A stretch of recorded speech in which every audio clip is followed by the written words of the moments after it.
Good evening, ladies and gentlemen, and welcome to the Comerica Center from beautiful Frisco, Texas. This is the 2019 ACHA Men's Division II National Championship Tournament, brought to you exclusively here on the ACHA Broadcast Network.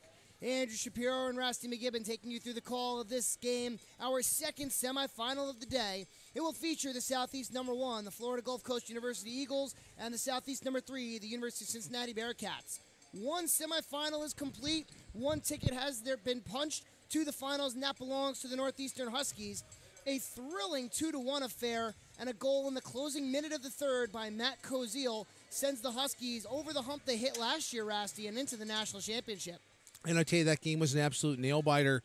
We were talking as we were watching the game that we thought it would probably be a 1-0. But interestingly, the first goal came from Northeastern. UMass responded just 17 seconds after, and then it went all the way to the wire there when Northeastern scored their second and game-winning goal, ultimately with UMass pulling the goalie to no avail. And Northeastern, as you said, does punch their ticket to play tomorrow. But I think this game is setting up to be an absolute dandy here. Absolutely.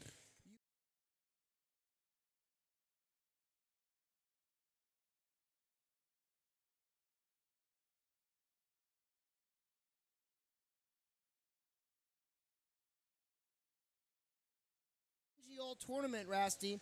They beat Marion Friday night by a score of 3-1, giving up the first goal and scoring 3 unanswered. Utah State Saturday night, they gave up the first goal again, and then responded with 9 unanswered goals as they defeat the Aggies of Utah State 9-1. And then last night, in a winner-take-all affair against the University of New Hampshire Wildcats, Florida Gulf Coast just came out of the gate rocking and rolling. 5 goals in the first period en route to a 7-2 victory. Yeah, and it was an incredible display of offense that we've seen from Florida Gulf Coast, and I think they really kind of cruised in the third period last night. I think they really could have gotten to double digits if they'd pushed it. They are deep in goaltending, and I think this game is going to be very interesting. I think really the pressure is on Cincinnati.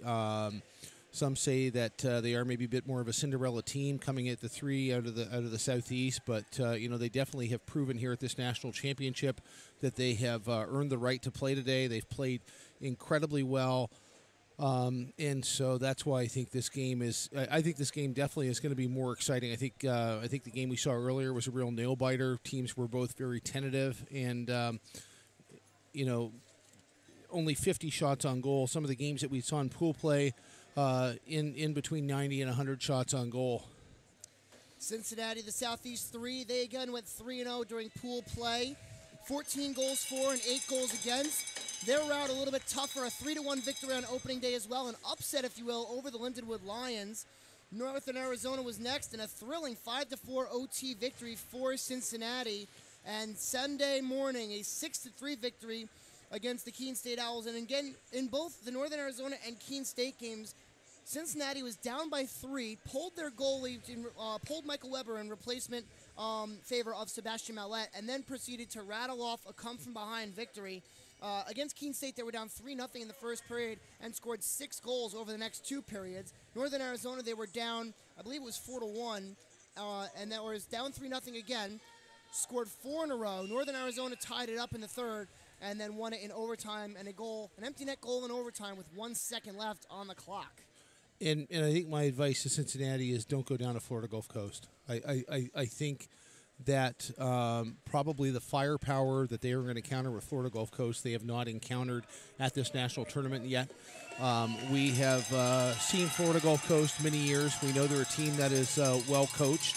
I'm not saying that they are undisciplined. I think there are probably teams here that are somewhat more disciplined.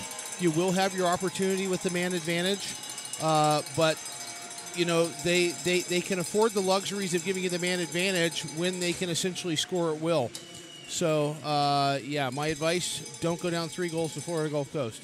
These two teams have met twice before this season, both at Germain Arena in Fort Worth. The Bearcats falling both times to the Eagles, 6-5 and 7-6. But Rusty, those games back in October down in Estero, Florida. It's a whole new ball game here. The teams have taken the ice. The lineups are being announced. We're going to step aside and let you listen to the majesty of pregame ceremonies. When we come back, it's the call here on the ACHA Broadcast Network.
Well, the anthems are done.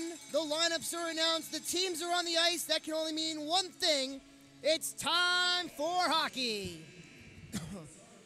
Cincinnati will be moving left to right in the black jerseys with the red and white striping and the red numbers. Florida Gulf Coast moving right to left. As I unmute the wrong mic there. Florida Gulf Coast moving right to left in the white jerseys, trimmed in green with the blue numbers and blue helmets. Michael Weber tends the goal to our left for Cincinnati on the tournament. He is 1-0, excuse me, as a 3.23 goals against and an 897 save percentage.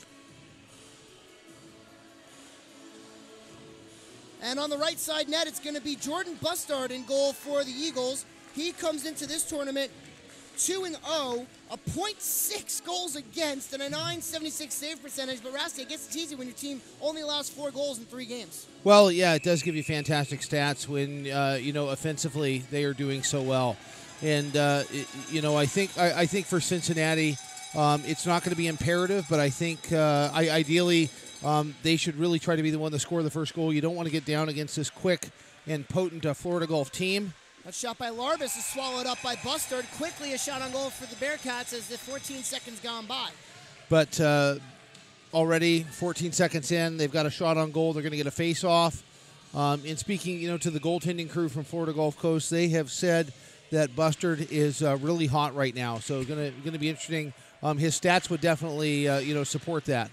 As the saying goes, you dance with who brung you. Bustard perfect here in pool play. And again, a goals against of 0.6. But again, only allowing 4 goals on a whole tournament thus far are the Eagles. Quickly over the center ice circle. There goes David Wong, one of the captains for this Eagles team. Near side boards, it's backhanded to the point. And a take by O'Meara sent towards goal. Circling with that is Brandon Beard. He throws it towards goal, held onto by Weber, and we'll get a whistle. Our officials for tonight's game, Vladislav Gottsteiner and Michael Sherman. And the linesmen this evening, David Skorka and Ryan Brown. And, would really just like to say to all the officials that have been involved through 3 days of pool play and a day of semifinals, you guys have done a fantastic job, and thank you for your involvement with ACHA hockey. It has been a fantastic tournament thus far, and I can't really think of instances where officiating made the difference in the game, and that's the way you want it. All right, so how much did Giacomucci pay you to say that? I at least got 2 10s and a $5. Well, I got to talk to him then.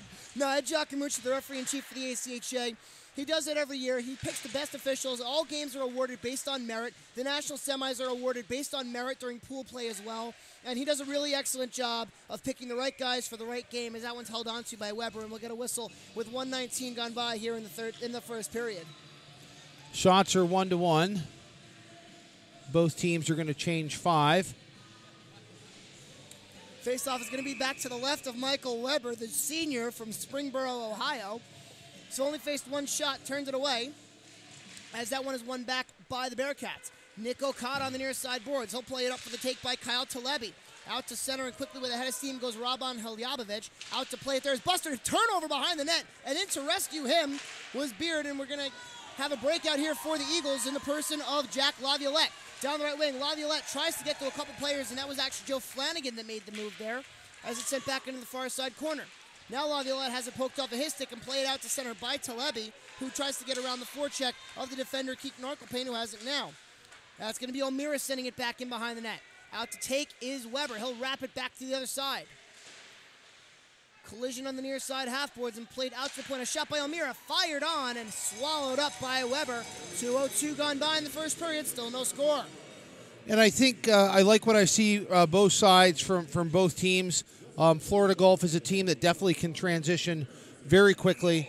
And also from, Cincinnati, they have shown that defensively they are up for the task, already getting down, getting shots on the goaltender Bustard, and just looking for turnovers. I think as this game progresses, special teams, will definitely be a factor. It's been a factor in almost every game that we've seen through pool play.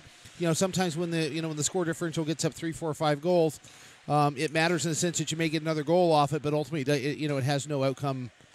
It has no bearing on the outcome. Well, I spoke to Cincinnati coach Tyler Kangas before the game, and we were joking around. I asked him who he was starting. He told me Michael Weber was going to get the start, and I said, well, I hope we don't have to get a penalty coming up, our first one of the game.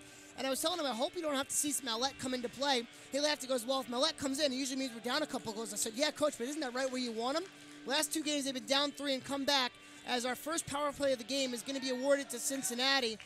The guilty party is going to be David Wong of the Gulf Coast Eagles. He gets called for a cross-check with 2:32 gone by here in the first period. And I'm curious, what was his response when you said that to him? Well, he chuckled. He definitely said it's not what you want to do, but he does know that in the event of a goalie change, he knows he's got a good goalie in Mallette who can come back and mop up. Mallette does have the registered victory in one of those games, the victory over Keene yesterday afternoon.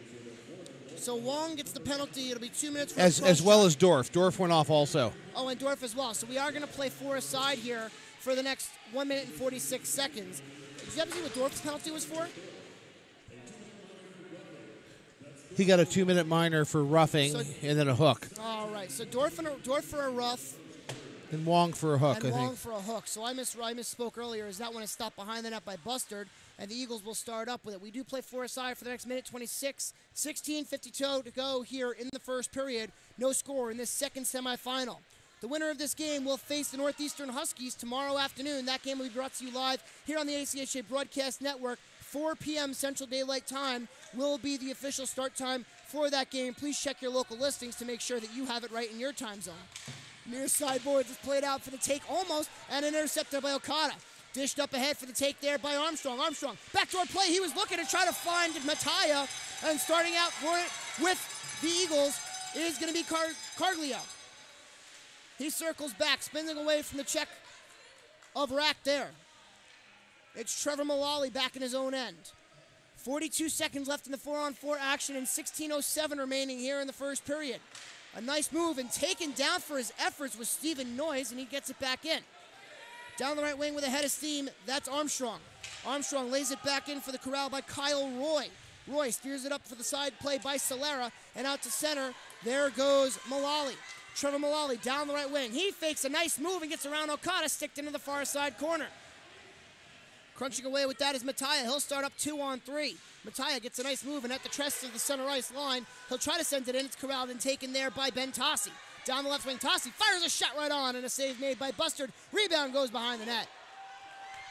Quickly out breaks Michael Haskins. He dishes it off the left wing for Keaton Arkelpane. Arkelpane tries to throw it back. It's played up, and Arkelpane has it again for Florida Gulf Coast.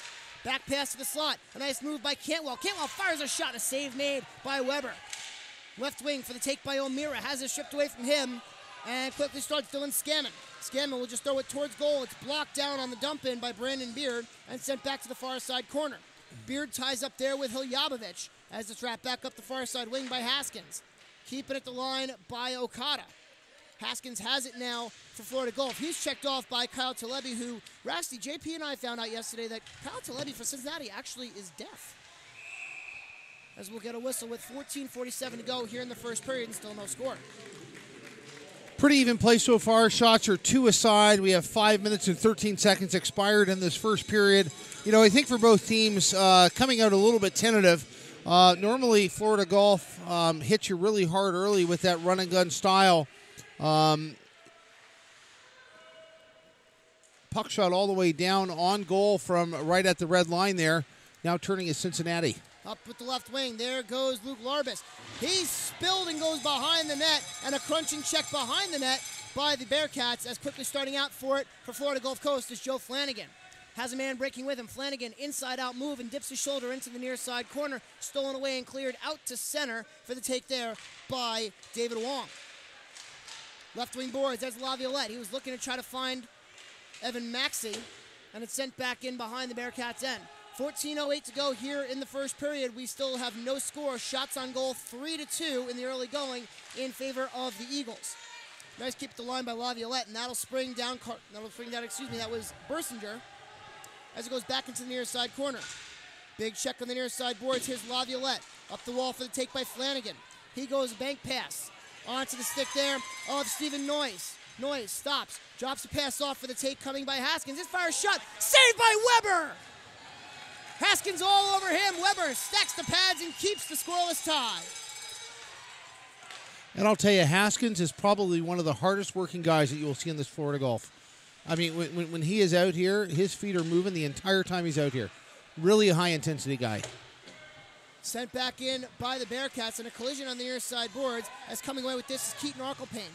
Over the checkered line, Arkelpane 3-on-3, drops a pass off from Mullally. Mullally posts up at the slot, tries to feed one through. It's taken away there by the person of Colin McAllister.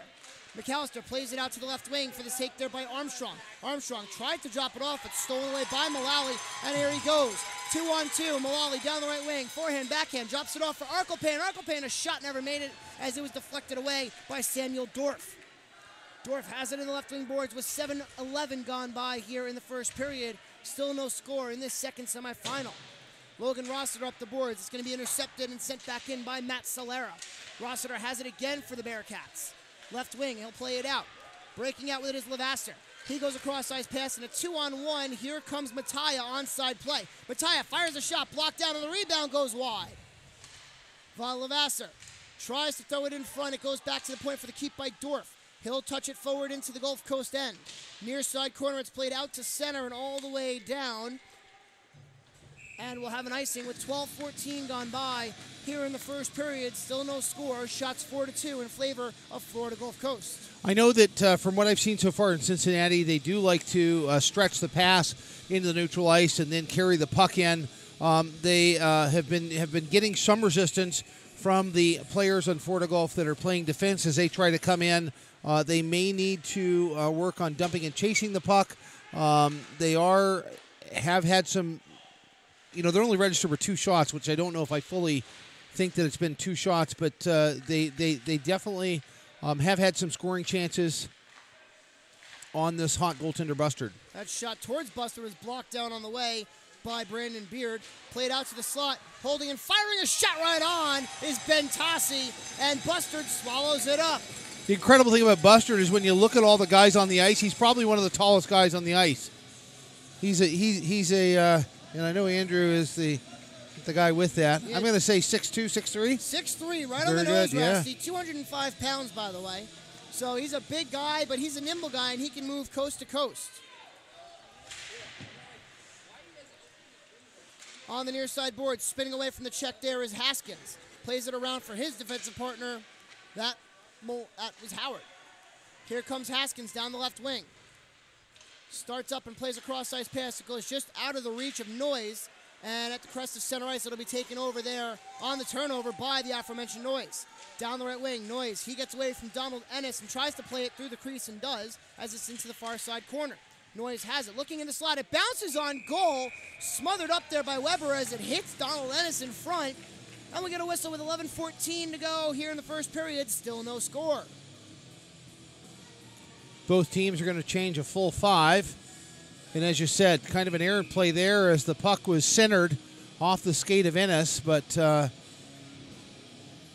excellent perception there by Weber as he went paddle down and blocked that puck there right in the blue crease. That shot goes wide off the stick of Colton Howard. And you said it, Rasty. You don't want to go down as that one's held onto by Weber for a whistle.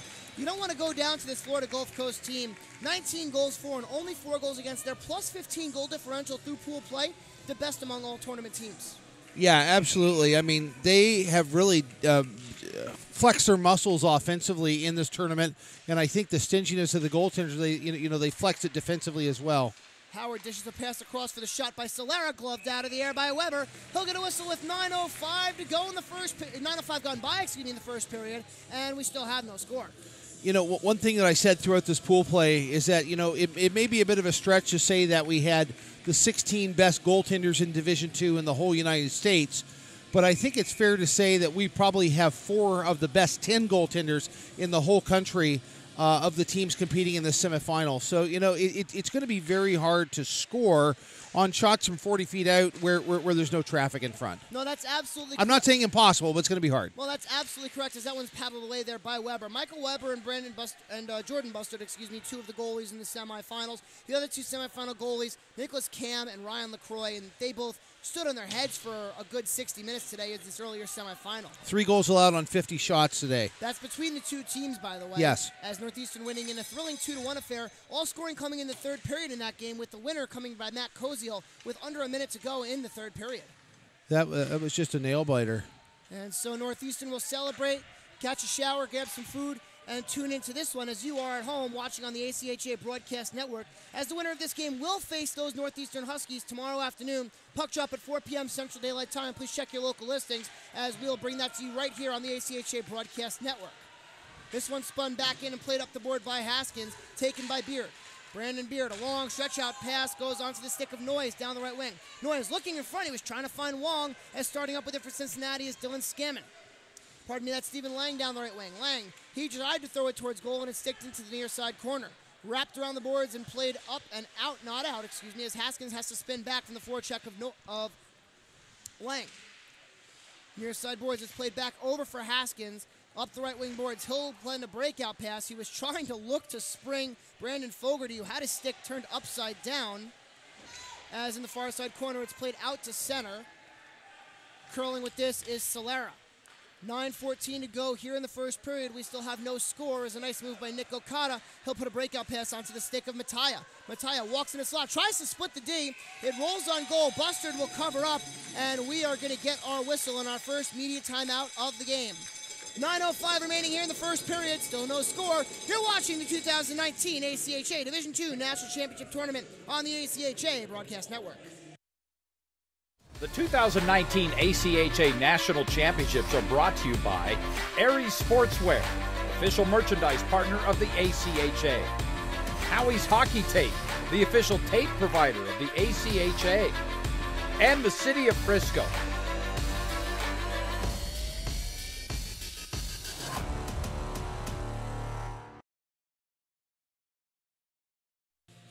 Welcome back to Frisco and the Comerica Center for the 2019 ACHA Division II National Championship Tournament here on the ACHA Broadcast Network.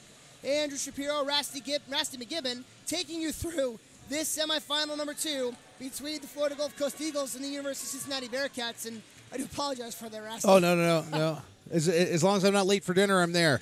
You know what? My grandfather used to tell me the same thing.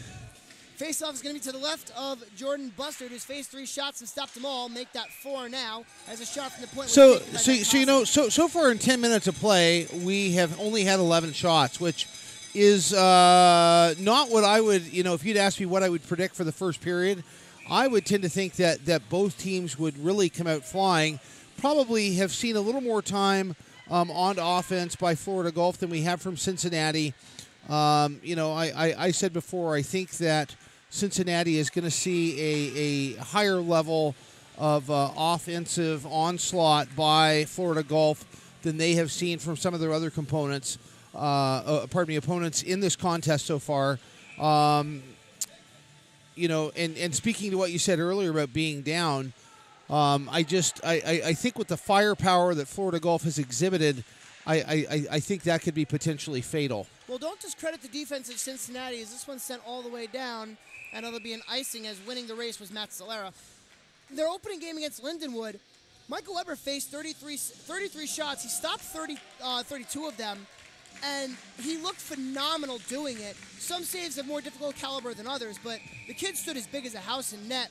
Saturday, they did allow 4 goals to NAU, one of them being a penalty shot, but still 4 goals allowed nonetheless. And then yesterday morning, they were down 3-0 after 20 minutes of play against the Keene State College Owls. So they had to come from behind to win both of those last 2 games.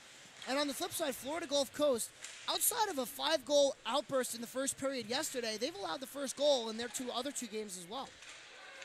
So I'm curious to see which team scores the first goal and how they follow that up. Weber steers it back around for the take by Rack. He plays up the near side boards. Starting out with it is Steve Levasseur. Levasseur will play a cross-ice pass looking for Armstrong. It bounces over his stick, and he'll go into the far side corner to do battle with O'Meara. Escaping with it was Mattia.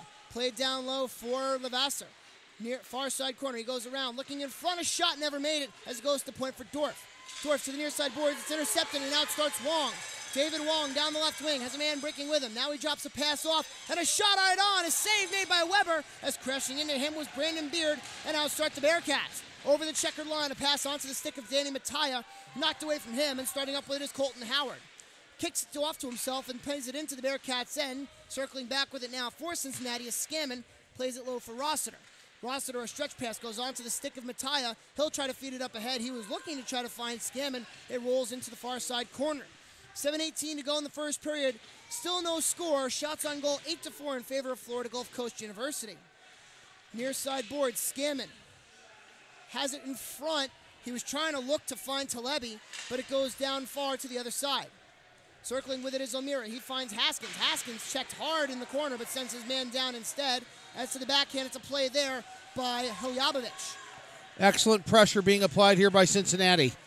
Far side boards. On the breakout comes Dylan Cantwell. He spins off and finds Wong in the slot. Wong, a nice move. Shot held onto by Weber in a difficult position. 6:45 to go here in the first period. Still no score. That shot a little bit more difficult, but handled just as well by Michael Weber. Weber has looked incredibly solid through the first 13 minutes or so of this contest, facing almost 10 shots so far, handily turning away all of them. Down the right wing, it's a break by Bersinger.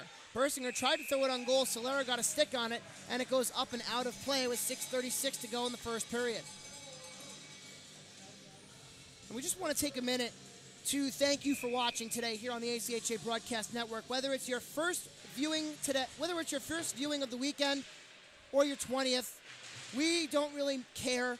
We're just happy to have you with us, and we hope that we've been doing a good job here. The response online, Rusty, has been really, really exciting to see. Oh, that's fantastic. And you've been talking about it all weekend. It wasn't too long ago that people at home had to pay for these broadcasts, and now we have the pleasure of bringing them to you for free, courtesy of our friends at the University of Utah, as well as a litany of other sponsors. And we're going to rattle those names off for you later on in the broadcast, as this one's played ahead by La Violette. We, of course, have so many of them. If we wanted to spend a whole hour thanking them, we wouldn't even get to all of them. And we do appreciate all the support that we have from them, as well as, again, from our friends at UVision. That one's sent and gloved down by Bustard, and he'll freeze it with 5:51 to go here in the first period. I am going to tell you something, and I am totally aware that technology evolves. But even 5 years ago, when this was a pay-per-view service, and we actually had a company come in to do the production and everything, the quality of what you're watching, even though that was pay-per-view, this is free, the quality was nothing near to what you guys are getting at home. And we do appreciate your viewership. We appreciate the time of the players and coaches. The access that we have to them is, of course, difficult because they are preparing to win a national championship, but we appreciate all the players and coaches who've taken the time out to talk with us, all the fans who have traveled to support their teams, and really just an overall amazing experience, whether you're watching at home or you're joining us here in Frisco. Far side corner, it's played out in front, and circling back with it is Arkelpain. Sends it around the boards. He's rubbed off there, and having it is Leon.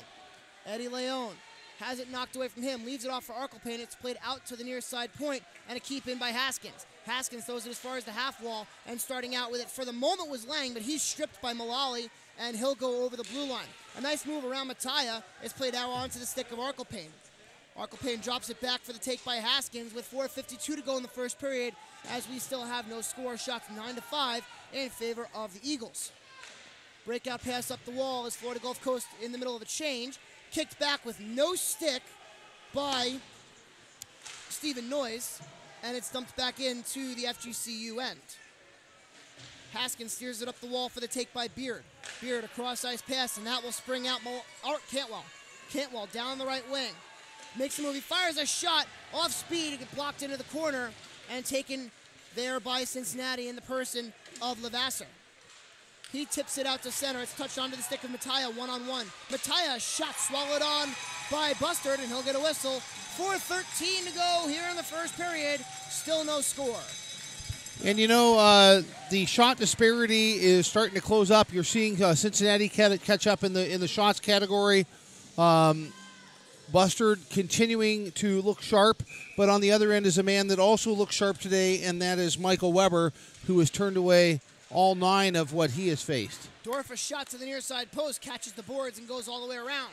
Rossiter throws it towards goal, but it's blocked off by Wong and played out to center. Circling back with it is Dorf. Dorf goes off the near side boards. He was looking to free Larbus, but it's taken by Wong, and it goes off the face mask there of Beard, and quickly backstart the Bearcats in the person of Bersinger. He sends it into the near side corner. Bersinger and Solera, big crunching check behind the net. Played out to the slot. Rossiter fires a shot, and it got blocked wide. Larbus throws it towards goal. It deflects through the crease and to the far side boards. Bersinger has it. He's met by 2 Eagles, and one of them escaping with it. That's going to be Trevor Mullally. Down the right wing, Mullally makes a nice move around his man. Penalty coming up. It's going to be a slashing call on Cincinnati, as that was Dylan Cantwell with the nice end-to-end rush. And so with 3:27 to go here in the first period, we're going to get our first power play of the game, and it belongs to Florida Gulf Coast. For Cincinnati, I think they've got to keep doing what they've been doing, and that is keep the shooting lanes open so that the shots taken can be seen by Michael Weber. The last 3 days have definitely demonstrated his ability to stop the puck, And like I talked about, you know, the quality of goaltending that we have now down that we're condensed down from 16 to 4 teams is very high. Dylan Scammon, the penalty for slashing. Florida Gulf Coast gets the first power play of the game. Thus far in the tournament, they are killing them off at a 1-for-3 clip, third best, or they're scoring at a 1-for-3 clip, third best among all tournament teams. Cincinnati, penalty kill is fourth best among tournament teams, 91.7%. Pass across for Solera. He plays catch on the blue line with O'Meara. O'Meara fires a shot, and it's fought off by Weber. Near side corner, that's Arkelpain. Throwing it to the point for Solera.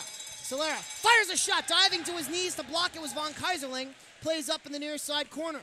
1:16 to go here in the power play for Florida Gulf Coast. 2:40 remaining in the first period. Still no score. The Eagles with the power play. O'Meara plays it down low for the take there by Leon. Leon back for O'Meara. Shot gloved out of the air by Weber, and he'll get a whistle.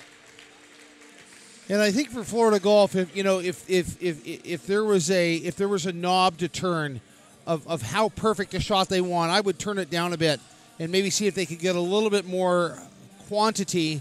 And you know, it doesn't have to be the perfect shot. Sometimes the puck has seeing eyes and it makes it through. But to your point, Rasty, as Wayne Gretzky said, you miss 100% of the shots you don't take. Just throw it on goal and see what happens. Obviously, you want that quality shot, but if it's not there, you want to just take a shot. I'm not saying just randomly throw it, but if you've got a lane, take it. It may not be the best shot in the world, but it's a shot. If Wayne said all that, I got to believe it.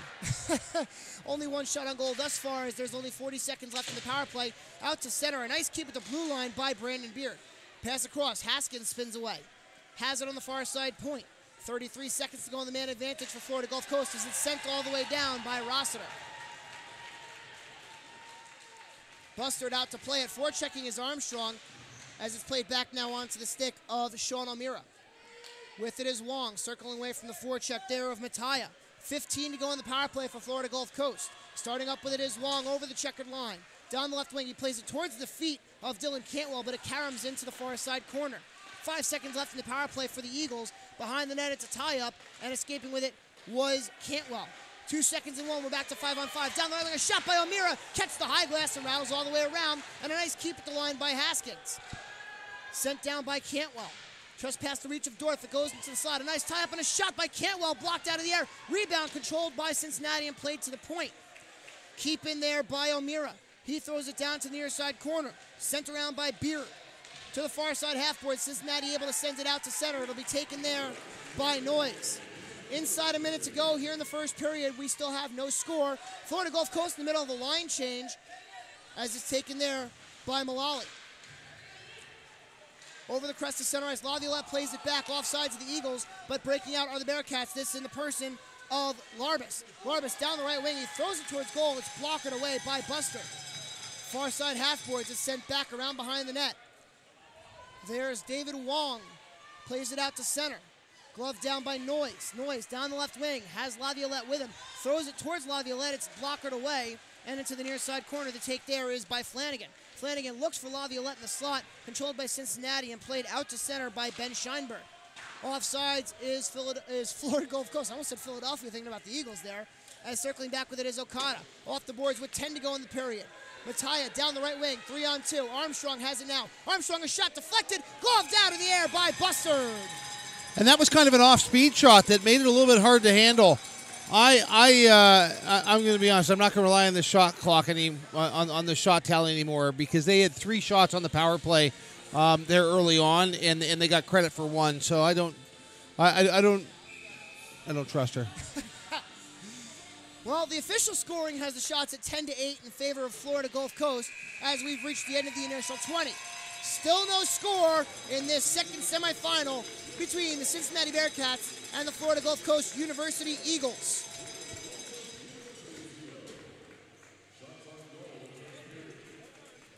John Peterson will be ice level momentarily as we'll have our star of the period. And both of these teams very happy to be here, Rasty, but obviously looking for more as we go now live, ice level. John Peterson, here is Captain Nick Okada. All right, thanks a lot, Andrew. We're down here with Nick Okada. Nick, you guys seem like you've got a pretty good game plan against Eagles' speed here, matching them stride for stride.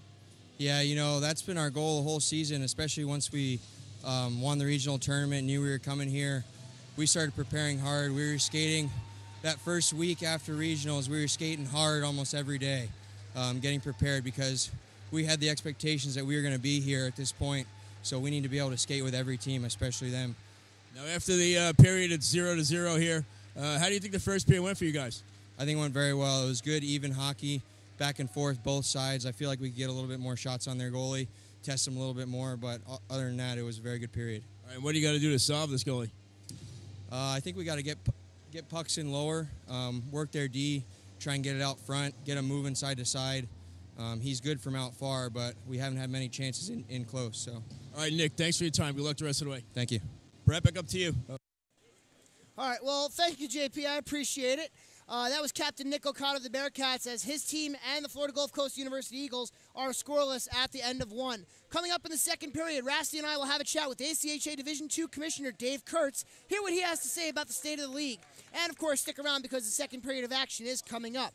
This is the 2019 ACHA Division II National Championship Tournament on the ACHA Broadcast Network.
Welcome back to the Comerica Center here in Frisco, Texas. This is the 2019 ACHA Men's Division II National Championship Tournament on the ACHA Hockey Network. No score at the end of one period of play in the second semifinal between the Cincinnati Bearcats and the Florida Gulf Coast University Eagles. I am now pleased to be joined by ACHA Division II Broadcast Coordinator Bret Luther. Got to use the official title here, Bret. We don't have to. Oh, yes, we do. Anyway. Oh, yes, we do. So, Bret, you have seen most, if not all, of these teams in action.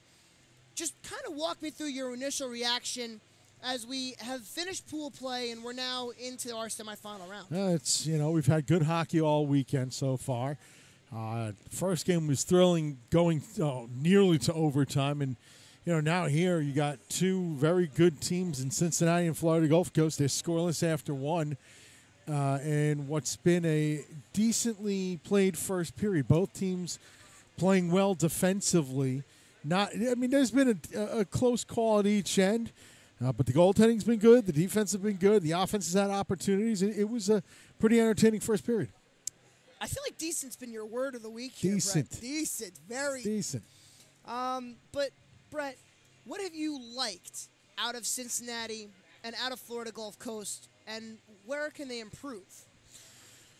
Really, it's tough because the spots that you need to improve possibly is because your opponent is not allowing you to do the things you want to do.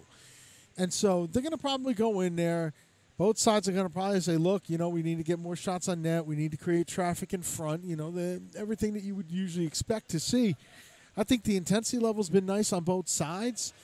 And both sides know that they can't afford to lack the discipline because they're lethal power plays on both sides. And so you want to make sure that you keep everything, keep everything under control and in check so that this way,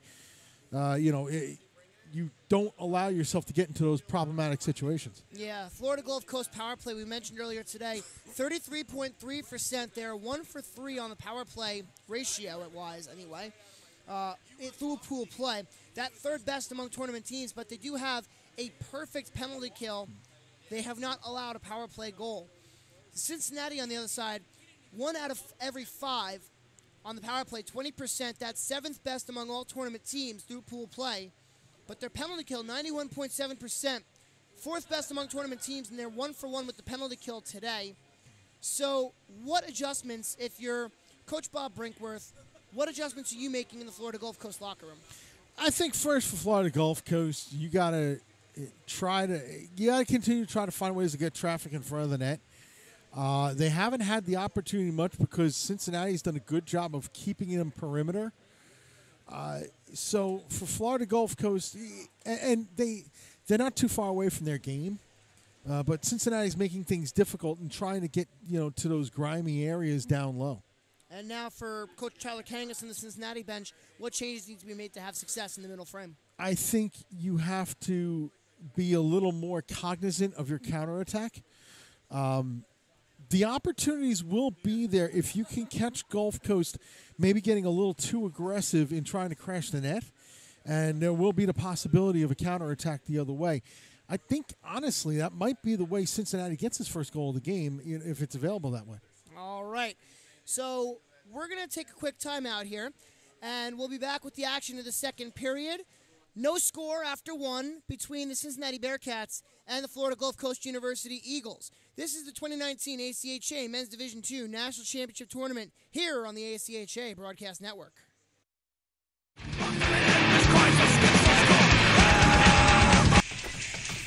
You ready? This guy's not ready. You're not ready.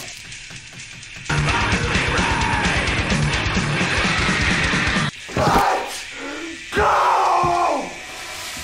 Hockey heads are special, which is why we protect them with a helmet designed, built, and tested to endure real-world hockey impacts.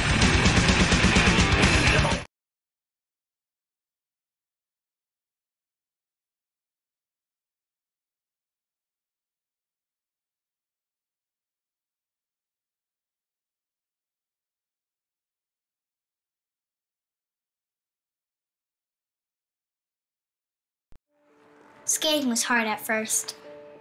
Sometimes I fell, but I always got back up. Now when I'm skating, I feel like a rocket, or maybe a race car. Something really fast. It's my second favorite feeling. Scoring is my favorite. I think I like even more than birthday cake.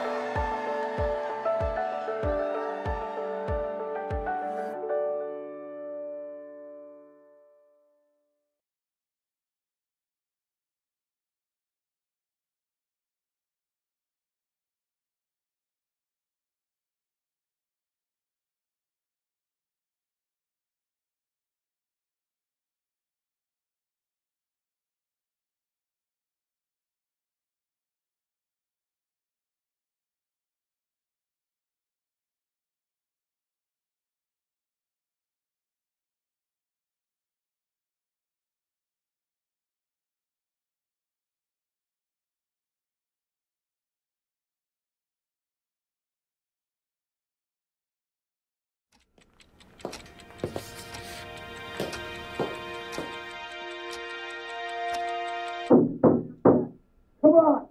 You know the answer. You studied for this. Come on. Timmy! Come on, Timmy. You got this, son.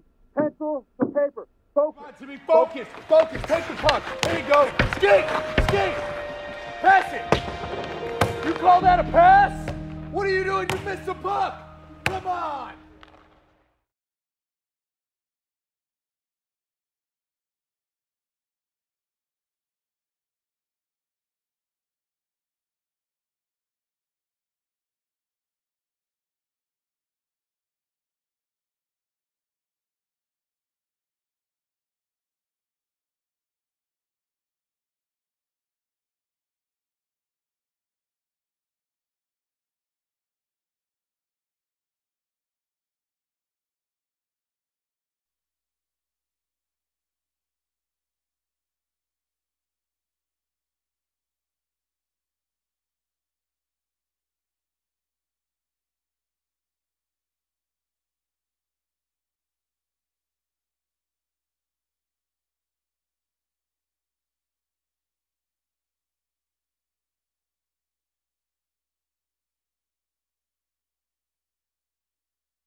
Welcome back to the Comerica Center here in Frisco, Texas for the 2019 ACHA Division II National Championship Tournament here on the ACHA Broadcast Network.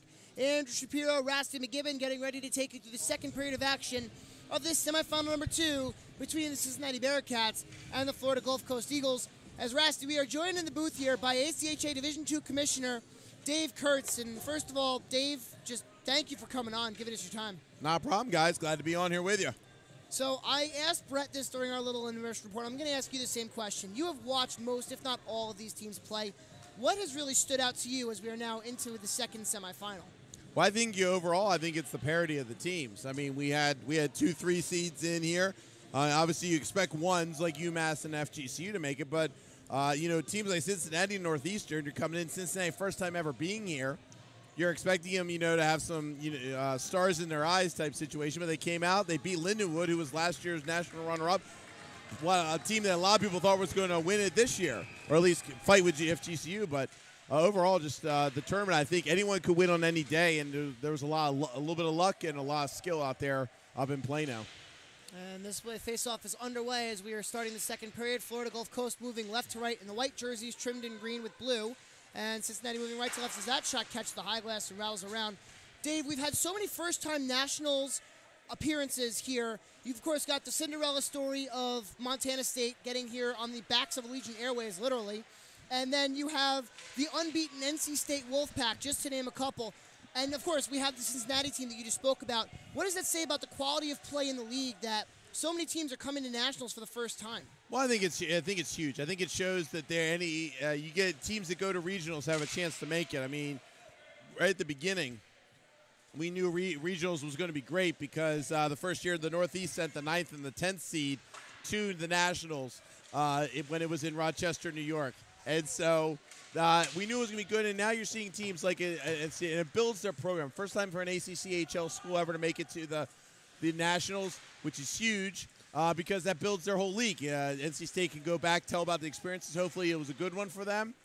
Same thing with Cincinnati. First time again, they're independent next year. They're looking to kind of really maybe fight with FGCU and Penn State for those top 2 seeds. So this is a huge experience for them. Now, this one's sent all the way down for an icing as we've played a minute and a half here in the second period. One of the regions that you oversee is the Southeast region, of course being represented here by Cincinnati and Florida Gulf Coast. Southeast finishing 8-4 through pool play, so overall a pretty good record by the Southeast region, and historically they've been very good over the last few years. So, I mean, what does that say about the region as a whole being able to send 2 teams to the national semifinal? Well, it's a deep pool. It's a deep region. It's a huge region, and I think that helps too, is that it just takes up so much geographic area. Not only the West is the only bigger one, but it's got really good teams. I mean, everyone talks about FGCU, and rightfully so, because they got half the cup seems to be their names on them in the last couple of years, and they've been in finals that they've even lost, and they're here now with a good chance of making it back to the finals. But you're starting to see now is that there's some other teams, and I think in a good way, and this is not taking anything away from FGCU, but like now it seems like teams aren't as scared in the Southeast about the fact that of FGCU, which is good. They're a great team, but teams that are willing to come and play and know they can stand toe-to-toe like Cincinnati's doing here through a period, that's big for the Southeast. It only makes them better. It makes FGCU better. Absolutely. Cincinnati, one of the teams that made the trip down to Germain Arena in Estero earlier this year, as we mentioned at the top of the broadcast, losing by totals of 6-3 and 7-5 to the Eagles as that one's played out of play. Now, I do want to get your opinion on something. As the former broadcast coordinator of this broadcast, Rasty and I have talked about it all weekend. What have you seen from the overall broadcast in the transition from the time that you were running the show to now the time as commissioner? What have you seen that you've liked, and where do you see these broadcasts going? Well, I mean, I'm sure Rasty would have said, man, remember when it was like baling wire and spitting a couple computers that we thought may or may not have connected to the internet in Rochester, Michigan. I'm going to tell you an interesting story. 2005. Dave picks me up at the airport in a blizzard. Okay, now I'm Canadian, so I know what a blizzard is, okay?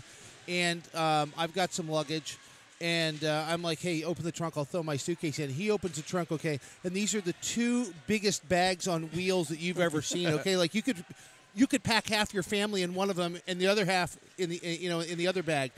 And it was all technical equipment that Dave had brought up to set up the first broadcast ever. And I think, and correct me if I'm wrong, that is the first time that any ACHA national championship had ever been broadcast, and it was you and I in 2005.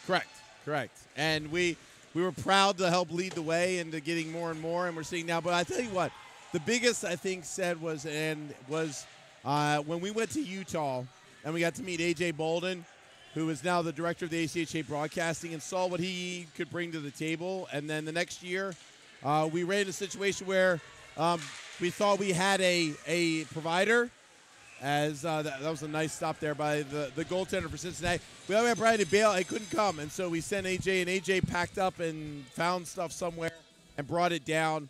And we knew that, and I said to talking to the people at the various places, this is someone we need to get on. We need to get him involved, and we did. And I tell you what, the technical acumen, the quality of the broadcast have just shot up. The multiple cameras, the replays, the graphics, the intros, everything like that has all been brought out to the top shelf by AJ and his crew.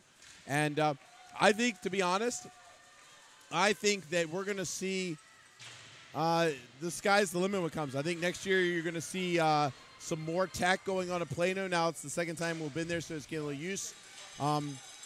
possibly replay and things like that. And I think really, to be honest, it's kind of because the ACHA has been willing to put money into making the broadcast great. So and that's huge. Oh, okay, so since you brought it up, I'm going to ask.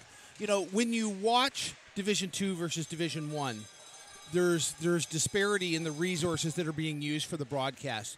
Do you think that they can be more homogeneous? Well, I think so. I think one of the things that, from a former broadcaster, is they're going to get a penalty here, second penalty a game, right? Yes, sir. No, fourth penalty. Second power play, excuse me. Fourth penalty. Is that, one of the things that you'll notice, and it seems like it feels a little bit of quality, not least of which is because in Plano we're shooting through a net, which is always hurts the camera. But I think it will be, because if you look at last year's D2 and last year's D1, and now this year, it's like the level that it was at D1 last year is the level at D2. So I think it's always going to be moving ahead, and I think it's always going to be better. Really quick, we had a penalty on the play. Dylan Cantwell, 2 minutes for hooking. That at the 3:34 mark, Cincinnati to the power play for the first time today. So, Dave, we're going to ask you to put on your coaching hat for a minute. Yeah. We talked about it during the intermission report with myself and Brett. What do these teams need to do to have success in this game? Obviously, we know the firepower that they both have, and we know how stingy on defense Gulf can be. But what do these teams need to do in order to be able to have success? Well, I think simply for FGCU, and I think you started to see it toward the end of the first period, is that for a while they were using a lot of their skill, and they were getting the zone quickly, but then they would look for that pass to make that cross ice or saucer pass in to make a pretty goal, and they started shooting the puck more toward the end of the period, and I think they need to keep doing that. Pass That's cross. right here. Leona shot, Pat nice save, stop. rebound, rolls on goal, Weber sticks it aside. And that's what you got to do, shoot and go for the rebound. Maybe in the first period that might have been tried to do a nice pass over to the far side to the guy. You might have gotten it, you might have missed it. For Cincinnati, I think watching what Northeastern did was what they need to do. Northeastern played and hung around and hung around and hung around, and then with 20 seconds left in overtime staring them in the face, they popped one in the back of the net and they won. If Cincinnati is in the game with 10 minutes to go in the third period, then they can win the game. But that's what they got to play. They can't take penalties, and they can't try to force a score. Right now you're at 0-0. This is where you want to be. If I was a coach playing FGCU, I'd want to be right here, right now. Obviously, you want to be winning, but if you're not, this is perfect. Because FGCU is going to start getting frustrated. 15 seconds to go in the power play, 13:38 to go in the second period as that one goes out of play into the netting. Dave, Andrew? I just want to thank you because everything that you have said, I had to collect my thoughts there for a minute because there's so much that I want to ask you in so little time, but I just want to start by saying thank you. Because as one of the commissioners, as a former broadcast coordinator, you have been one of the champions of putting this show that people are watching at home together. And, of course, it was the vision, as we mentioned, of the late Commissioner Mike Radakovich to be able to bring these broadcasts to you for free at home. And you working so closely with Mike for such an extended period of time, you really were able to capture his vision, partner with the right people, and bring the viewers at home the product that they want that they now see, and the product that they want to see moving forward. So I just want to say thank you for that. Well, and we thank you. And Mike, anytime I do get to say something about Mike, he was a great guy and a great commissioner. Wow. Score! There you go. Wow. A shot from the slot. Sean O'Meara, high glove, and it's 1-0 Eagles. 13:03 to go here in the second period. And that's exactly what makes them so dangerous is our quick turn. But let me finish up and I'll get off here so you can get back to it. But Mike always said we want to make it better, and that's our goal. And I hope that we continue to keep his legacy going. But thank you to your guys. So many travels, so much time off. I know in memoriam of Sean Brederick. Hopefully, if you had in lieu of flowers, we ask that you send cards and letters to Budget Rent-A-Car, and maybe a small donation in Newark. In Newark, yep. And the other thing, Dave, if I can just tag on, one of the things that was fantastic back, in the days of Mike, is that we would sit around at night, and after the games were all over, and we'd have a sandwich and a pop, and we would just brainstorm about, hey, what would happen if we do this? Hey, what would happen if we do that? And he's like, well, why don't we try it?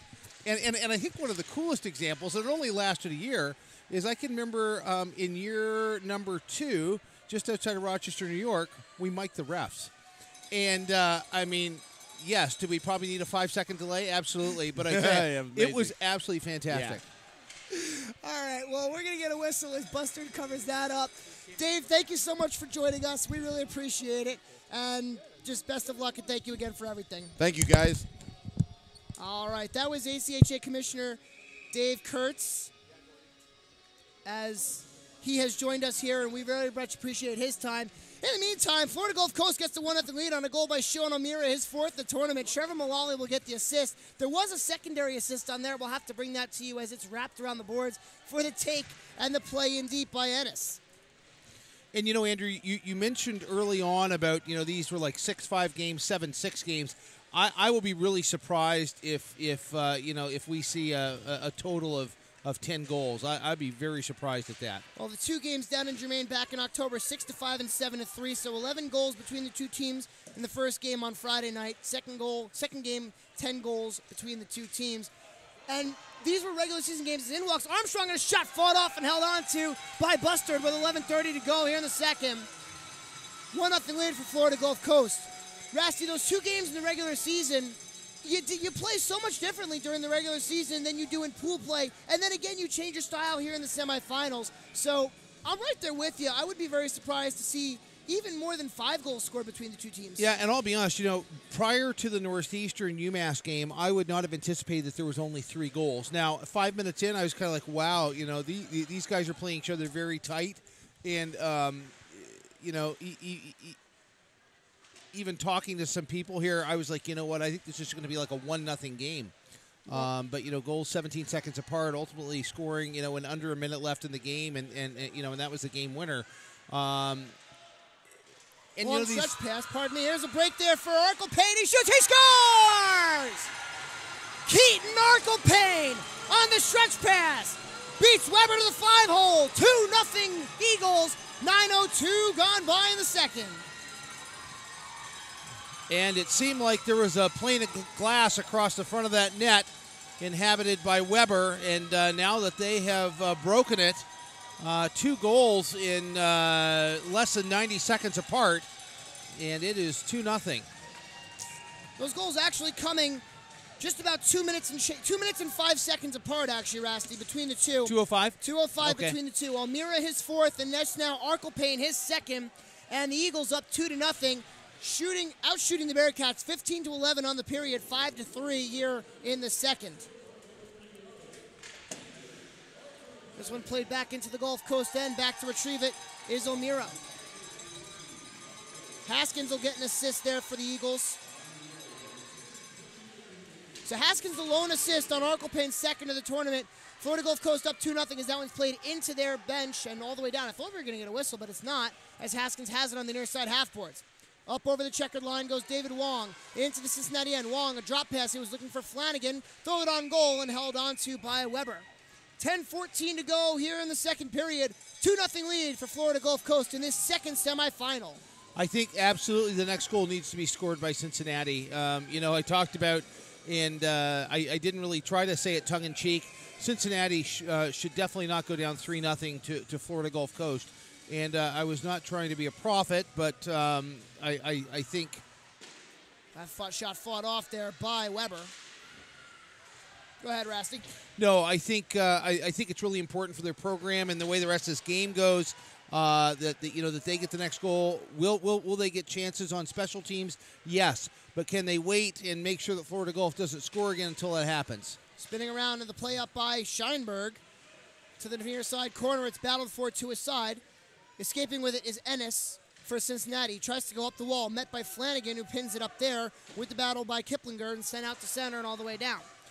Cincinnati, in their last 2 games, have both overcome 3-goal deficits, both by a 3-0 count to various opponents. Saturday afternoon, they trailed 3-0 to Northern Arizona. Changed out goalies. Michael Weber went to the bench in exchange of Sebastian Mallette. The Bearcats rattled off 4 straight, and it was a penalty shot goal by Desmond Conley of NAU that forced a change in goaltender yet again. Weber came in, shut the door, and the Bearcats won 5-4 in overtime. And then Sunday morning, a game against Keene State, the Bearcats trailed 3-0 after the first period of play. Again, Mallette came in relief of Weber, And the Bearcats went on to score 6 unanswered goals and win the game 6-3. So it can be done. Will it have to be done remains to be seen, as there's 8:51 to go in the second period and still a 2-0 lead for Florida Gulf Coast as that shot caroms around for the take-up by David Wong. He comes in with a head of steam. Crunched in front of his own bench. A gorgeous hip check by Logan Rossiter. Wong down hard. He gets up under his own power as we play on here in the near side boards. Played up to center, the take by Michael Haskins. He goes for a back pass over to O'Meara. O'Meara over for Haskins.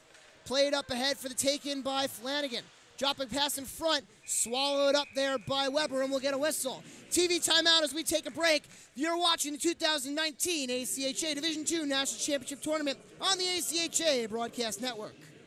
The 2019 ACHA National Championships are brought to you by Barron Championship Rings, proud sponsor and championship ring provider for the ACHA. Warrior Sports, the preferred stick supplier of the ACHA. The Dallas Stars. For tickets and more information, visit dallasstars.com. And Southwest Airlines, the official event airline partner of the 2019 ACHA National Championships.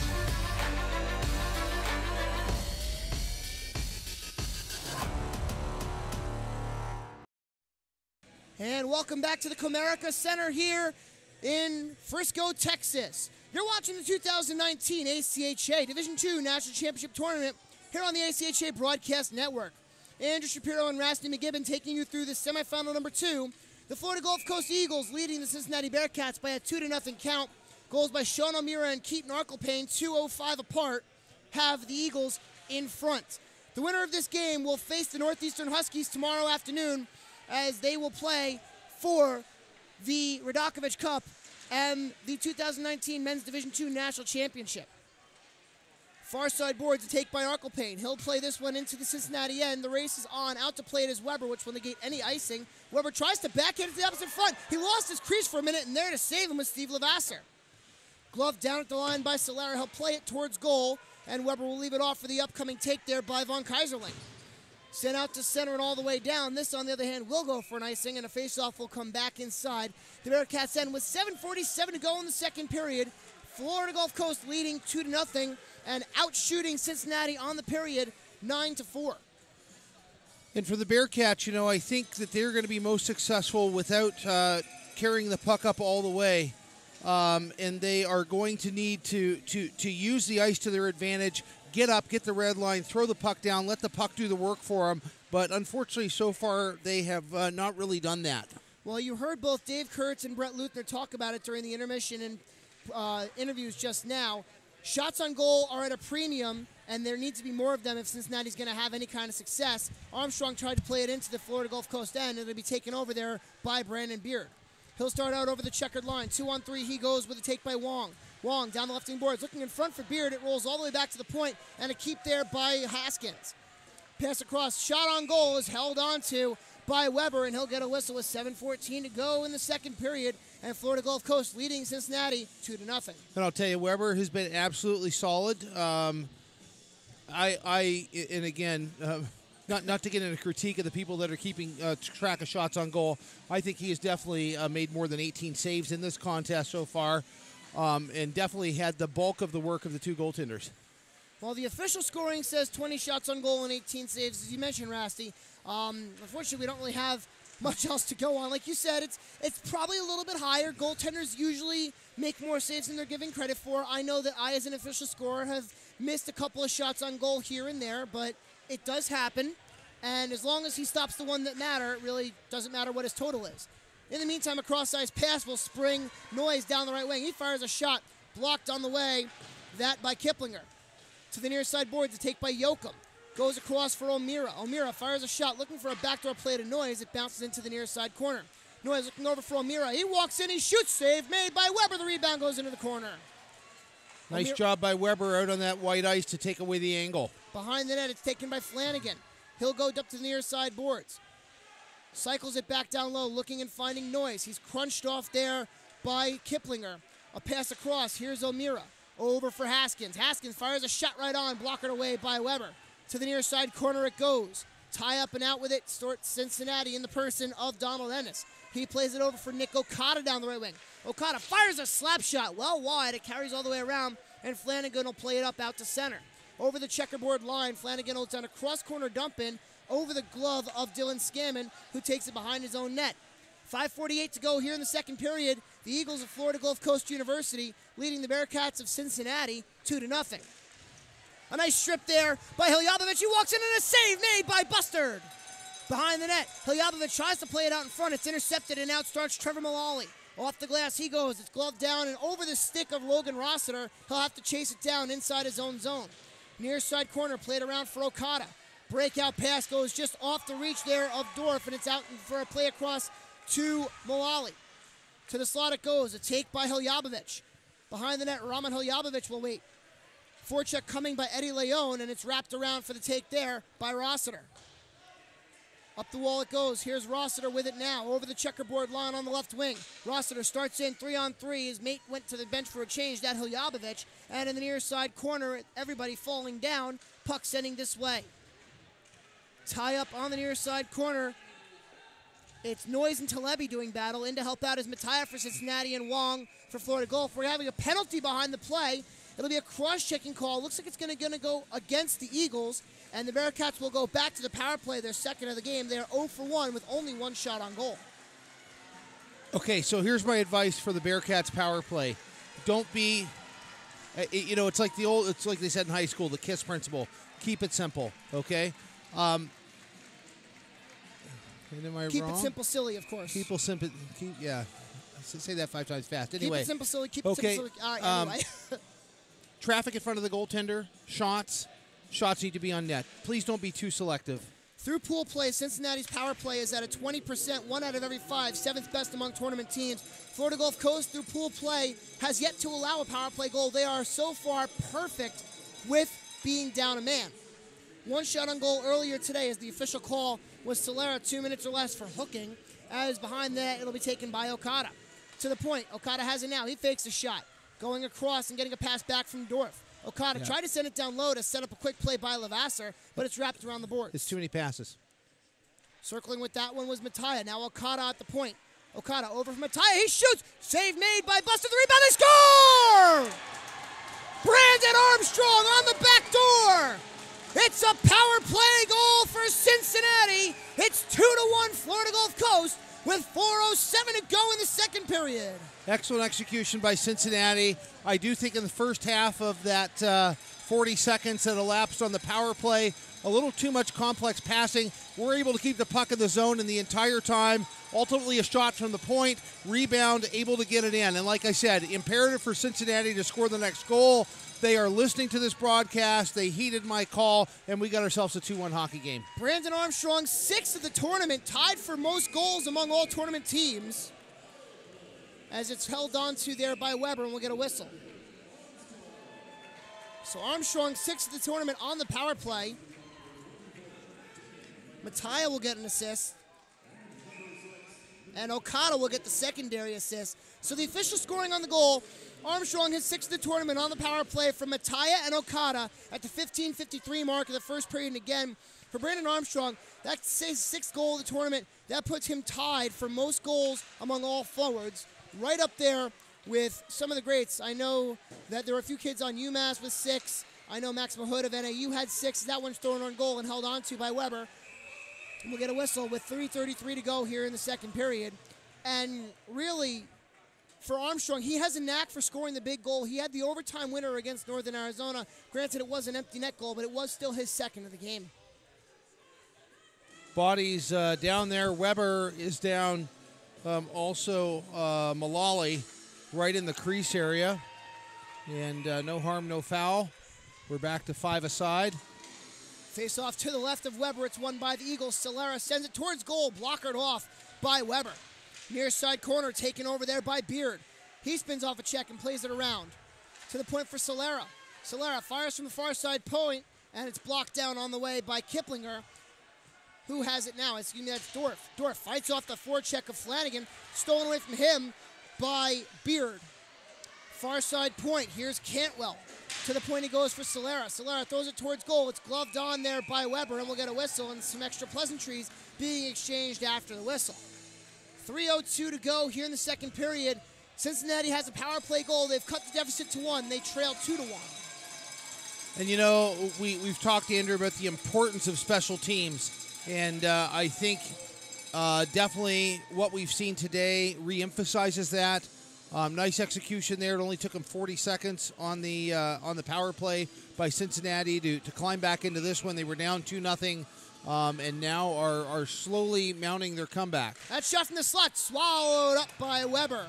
And we spoke about it earlier, Rassi. That's the first power play goal that the Eagles have allowed, which is probably a large reason as to why they're sitting here today. Absolutely. Yeah, no, I think that's a very good assessment. And it doesn't hurt that they'd scored 19 goals and only allowed 4 through pool play as well. Behind the net, Yoakum has it. Looking in front to find Noyes. It goes to the far side corner, and out with it starts Bersinger. Bersinger down the right wing. He'll tip it into the far side corner and do battle with Solera. Solera rubs him into the boards. Bersinger down. Solera's going to get a penalty as Bersinger is down in a heap. And the arm went right up. And they have activated the training staff who's coming out. Michael Sherman right there. His arm went right up. Bersinger is down, and his head went right into the glass. And Bersinger, he is moving his legs, which is a good sign. But, of course, in today's day and age, head injuries are just, they're so scary, Rasty. Yeah. So there will be a conference at center ice as it will be determined the severity of this penalty. Again, our referees tonight, Vladislav Gottsteiner and Michael Sherman, conferring at center ice. And it's going to be a boarding penalty, but it remains to be seen the length of time that will be served. So Solera, that's his second penalty of the game. This one for boarding coming at the 17:22 mark here in the second period. And a quick recap if you're just joining us. No score after the first period. The shots were 10-8 in favor of Florida Gulf. And here in the second period, all the offense taking flight. O'Meara, his first goal of the game, his fourth of the tournament at 6:57, assisted by Trevor Mullally. And then Keaton Arklepane, 2:05 later, his second of the tournament, that assisted by Haskins, with the Eagles taking a 2-0 lead there. And then at the 15:53 mark, Cincinnati tying it up, a power play goal by Brandon Armstrong, his sixth of the tournament, and the first power play goal allowed by Florida Gulf, with assists coming from Danny Mataya and Nick Okada. Shots on goal thus far in the game are 24-14 in favor of the Eagles. They are out-shooting Cincinnati on the period 14-6. As a crowd is gathered around the fallen Bearcat, that Jimmy Bersinger. And the crowd has gone very quiet here, as of course you hope that everybody's okay. As Bersinger is now sitting up, it looks like. And of course, it a scary thought, thinking that you may be forced to exit the game due to this type of injury. And it looks like Bersinger is in the process of getting up. And you see Rasty McGibbon out there. He is a trained doctor. He is a medical professional. And you see head coach Tyler Kangas out there as well. The Cincinnati bench applauding as their teammate has gotten to his feet, and it looks like Bersinger is going to be helped off the ice with assistance by his coaches and his teammates. And Bersinger very shook up as he skates to the bench with the assistance of Rasty McGibbon and one of the rink trainers, as well as one of the parents as well. And it's a scary sight as Rasty will leave to tend to his paying duties. I'm going to bring in my new color commentator, John Peterson. And JP, I mean, it's such a scary thought when you think about what just happened there. What did you see from that play? It looked like the hit came from behind, and all the force came down on the head, and he went onto the ice and, just basically was down. I don't know if he was out or not, but hopefully this young man is going to be okay. Indeed, we certainly hope the best for Jimmy Bersinger. Cincinnati parents not pleased with the only 2 minutes being up on the clock. And yeah, that's the second time in 2 nights that Florida Gulf Coast has gotten away with a questionable hit and only got a 2-minute penalty out of it. So just a 2-minute minor for boarding as the official announcement is made. Cincinnati goes back to the power play. They're 1 for 2 on the night. 3 shots on goal, one of them being the goal. And it's sent back around the net for the take there by Mattia. To the near side corner. Mattia has it on the half boards. He's looking to the point. It goes through the body of Okada, and it rolls just over the blue line with 1:22 to go here in the power play for the Bearcats. Armstrong down the left wing, throws it towards goal. He's looking for a backdoor play, trying to find Lavasseur as it's played off the glass, hops over the glove of Rack, and out center. The race is on. There goes Leon. Out to play it is Weber, and he knocks the puck away from Leon. Weber has to race back to his net and outstart the Bearcats. Here's Mattia over the slot. Mattia down the right wing, fires a shot through the crease. Rattles all the way around. The keep in there is by Lavasseur. It hops up in the air and down in center ice. Circling back with it is Dorf with 50 seconds to go in the power play for Cincinnati. 1:24 to go in the second period. The Bearcats trailing 2-1 as that shot whistles through the crease and to the far side point. Scammon has it now for Cincinnati. Throws it on goal, deflected and swallowed up by Bustard. 38 to go here in the penalty kill for the Eagles. 1:15 remaining in the second period, and the score 2-1 in favor of the Eagles.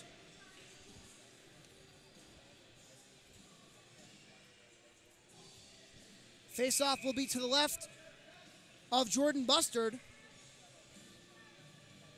It'll be Wong to square off with Kiplinger, and it's won by Kiplinger. To the point, to take by Dorf. Near side boards, that's Kiplinger. That's a play in front by Larbis, and it deflected up, and here come the Eagles, shorthanded 2-on-1. Play down the right wing. That's a shot by Cantwell, saves the rebound, and he's no goal! Kept out by Weber. Cantwell celebrated. The Eagles' parents were celebrating. Everybody thought it was in, except for Michael Weber. 8 seconds to go in the power play for Cincinnati. 42 to go here in the period. A play in the slot, spinning around with it, and looking for the shot was Hiljabovich. Back to 5-on-5. As out of the box, Solera, it hits his feet, and very close to too many men, but no call. Down the left wing, a shot, save made by Weber. Solera has it in the far side corner. Wraps it around. It's taken over there by Scammon. 22 to go here in the second period. 2-1 the score. The Eagles leading the Bearcats. Left wing, here comes Kiplinger. Kiplinger posts up on the half boards. Spurkles away from the check there of Arkelpain. Intercepted by Gulf Coast, and they'll start out. Here comes Leon down the right wing. 8 seconds to go in the period. Drop pass looking for Leon. It's Mattia now. Has it stolen away from him, but regains in the far second corner. 2 seconds and 1 out to center, and there is the buzzer. Furious end-to-end action here in the second period as we maintain a 1-goal deficit. 2-1 the score in favor of the Florida Gulf Coast Eagles. Shots on goal in the second period, 16 for Florida Gulf Coast, 26 at the end of 40 minutes of play, and 7 for Cincinnati, a 2-period total of 15.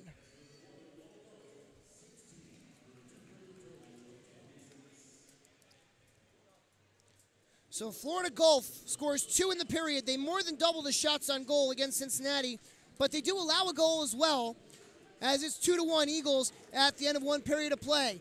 John Peterson, standing ice level with Sean O'Meara. Go ahead, JP. Thanks, Andrew. Down here with Sean O'Meara. Sean, you got a goal early on in that period. Take us through the play.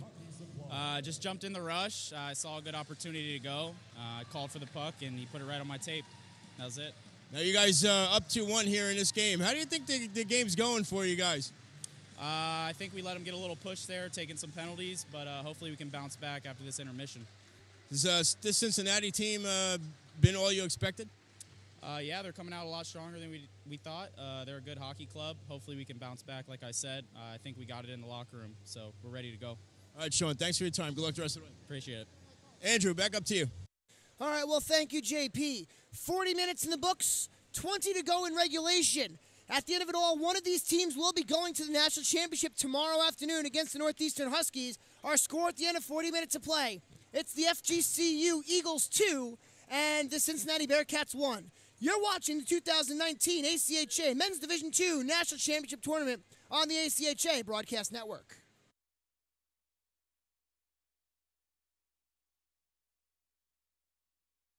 The 2019 ACHA National Championships are brought to you by Barron Championship Rings, proud sponsor and championship ring provider for the ACHA.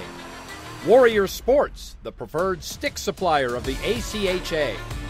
The Dallas Stars. For tickets and more information, visit DallasStars.com. And Southwest Airlines, the official event airline partner of the 2019 ACHA National Championships.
at least have this a one-goal game. You're still within reach going into the third period. Scoring summary in the second period, Florida Gulf Coast got on the board first at 6:57. Sean O'Meara, his fourth of the tournament from Trevor Mullally. Brett, did you happen to catch a secondary assist on that one? Okay. So it was Sean O'Meara, his fourth of the tournament from Trevor Mullally. And then 2 minutes and 5 seconds later, Keaton Arklepane, his second of the tournament on a beautiful stretch pass from Michael Haskins, sent Florida Gulf Coast up 2-0. Cincinnati answered right back at 15:53, a power play goal by Brandon Armstrong, his sixth of the tournament, tied for most among all tournament players, assisted by Danny Mattia and Nick Okada. That's the first power play goal that the Eagles have allowed, as we are now 2-1 here at the end of 40 minutes of play. Yeah, Mattia setting up it nicely for the goal, but it's for Cincinnati, I think, to get to withstand that little bit of a storm, so to speak, withstand that little bit of a push out of Florida Gulf Coast, that little extra oomph into it, and then get one back was huge, because now it sets up to where you're within reach going into this third period, in which we've seen Florida Gulf Coast, that second period in this tournament has been the big one for them. Well, the first period yesterday, but the second period always seems to be the big one where they come out with a massive spurt and then they ride the game out. So now let's see how they did. They were 2-1 against Marion after 2, and then got that third goal some part through the third to get themselves a little cushion. Cincinnati is a very good offensive team, so it's going to be difficult to hold the Bearcats off. Cincinnati overcoming 3-goal deficits, 3-0 deficits, by the way, in back-to-back games against Northern Arizona on Saturday, and then yesterday against Keene State College. Florida Gulf Coast, as you mentioned, Brett, really outside of yesterday's first period against UNH, they've struggled in the first period, and they've struggled almost in the third, outscoring Marion in the first period 1-0, and then just blowing the doors open in the second half of their game against Utah State, and getting out to a big lead against UNH, and then just having to shut the door, but giving up 2 goals in the process, which is not what you want if you're Bob Brinkworth and the Eagles. No, you don't. And really, you want that extra goal cushion, because now you still have to play the more open style. You can't just park the bus, so to speak, like you could when you have a 3, 4, 5 goal lead. You have to. You can't play the score like he was able to yesterday. You have to still play full, and it leaves yourself open to what Cincinnati's do. Now, Jaron Buster today is playing a really good game. Even though he's only faced 15 shots, he's made some crucial saves at times, and so look for him to come up with a strong period here. Buster again stopping 15 out of 16. The shots on goal for the game 26-15. 16-7 in the second period. All those numbers in favor of the Eagles. All right, Brett, as we quickly head to break, what is one adjustment that Cincinnati has to make here in the third? Again, you got to start getting some more drive to the net. They haven't actually. They got to possess the puck more. They haven't had a chance to. Florida Gulf Coast really possessed the puck well in that second period. Cincinnati's got to find a way to possess the puck better and then get that net drive going on. And for the Eagles, 20 minutes away from a second consecutive trip to the national championship and a chance to defend their title, what do they have to do to get there? Well, you saw what they did in the second. Puck possession, stay out of the box. And that's going to be the big thing. All right. Thank you, Bret Luther, for joining us. We're going to take a timeout, be back with the third period. You are watching the national semifinal, 2-1 our score between the Eagles and the Bearcats here on the ACHA Broadcast Network.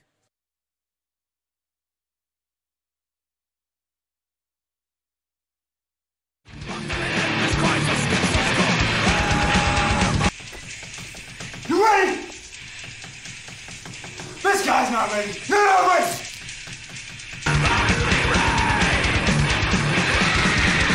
Let's go! Hockey heads are special, which is why we protect them. With a helmet designed, built, and tested to endure real-world hockey impacts.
And welcome back to the Comerica Center here in Frisco, Texas, for this presentation of the 2019 ACHA Men's Division II National Championship Tournament on the ACHA Broadcast Network. Andrew Shapiro, Rasty McGibbon will be taking you through the third period of this game, semifinal number 2 between the Florida Gulf Coast University Eagles and the Cincinnati Bearcats. Eagles up 2-1 after 2 periods of play, outshooting Cincinnati 26-15. Rasty, your thoughts on the game thus far? I think I'm. There we go. I muted the wrong channel. Sorry. One more time. I'll be honest. I'm a little surprised that the score is only 2-1. I would have anticipated that maybe it was 4-3 or 3-2 or 5-4, something like that. As a piece of, I guess, a piece of the insulation came down. As you can see, the Bearcat player over there picking it up. I knew that it would be a tight checking game. I knew that the goaltenders would be relied upon heavily, so I think from that perspective, it has not disappointed.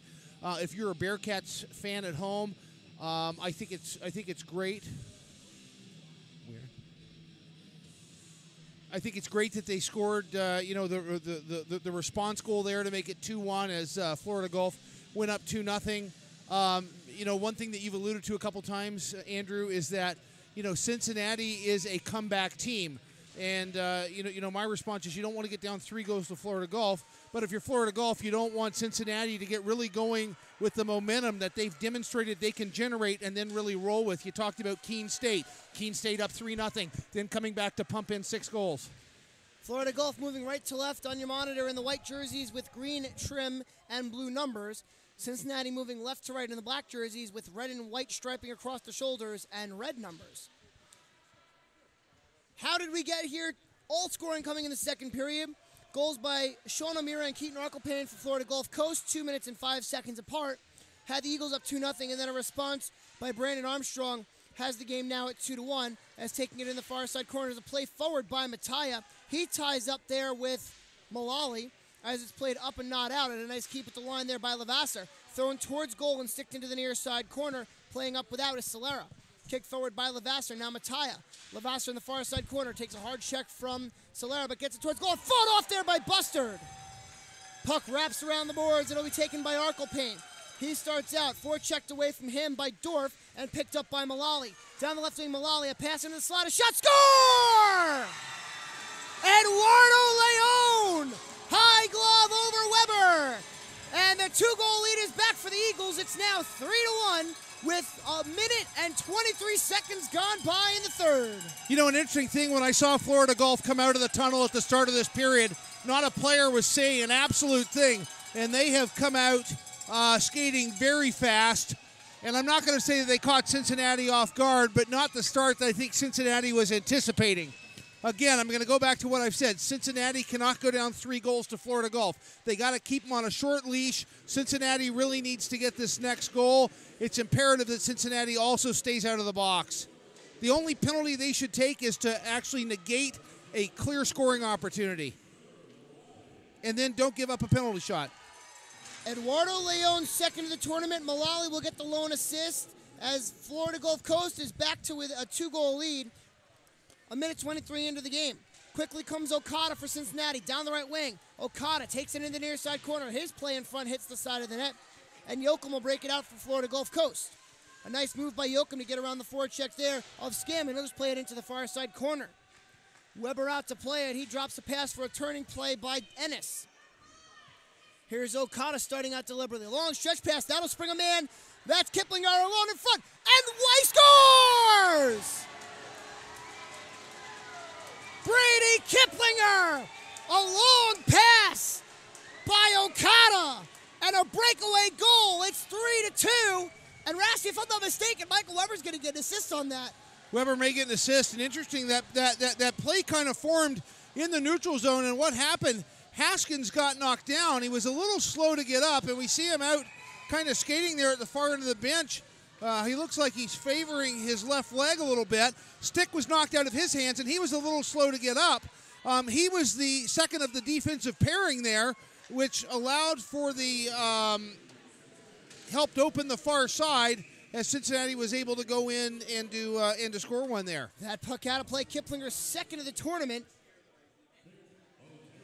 And I love the fact about Cincinnati, they will not go away.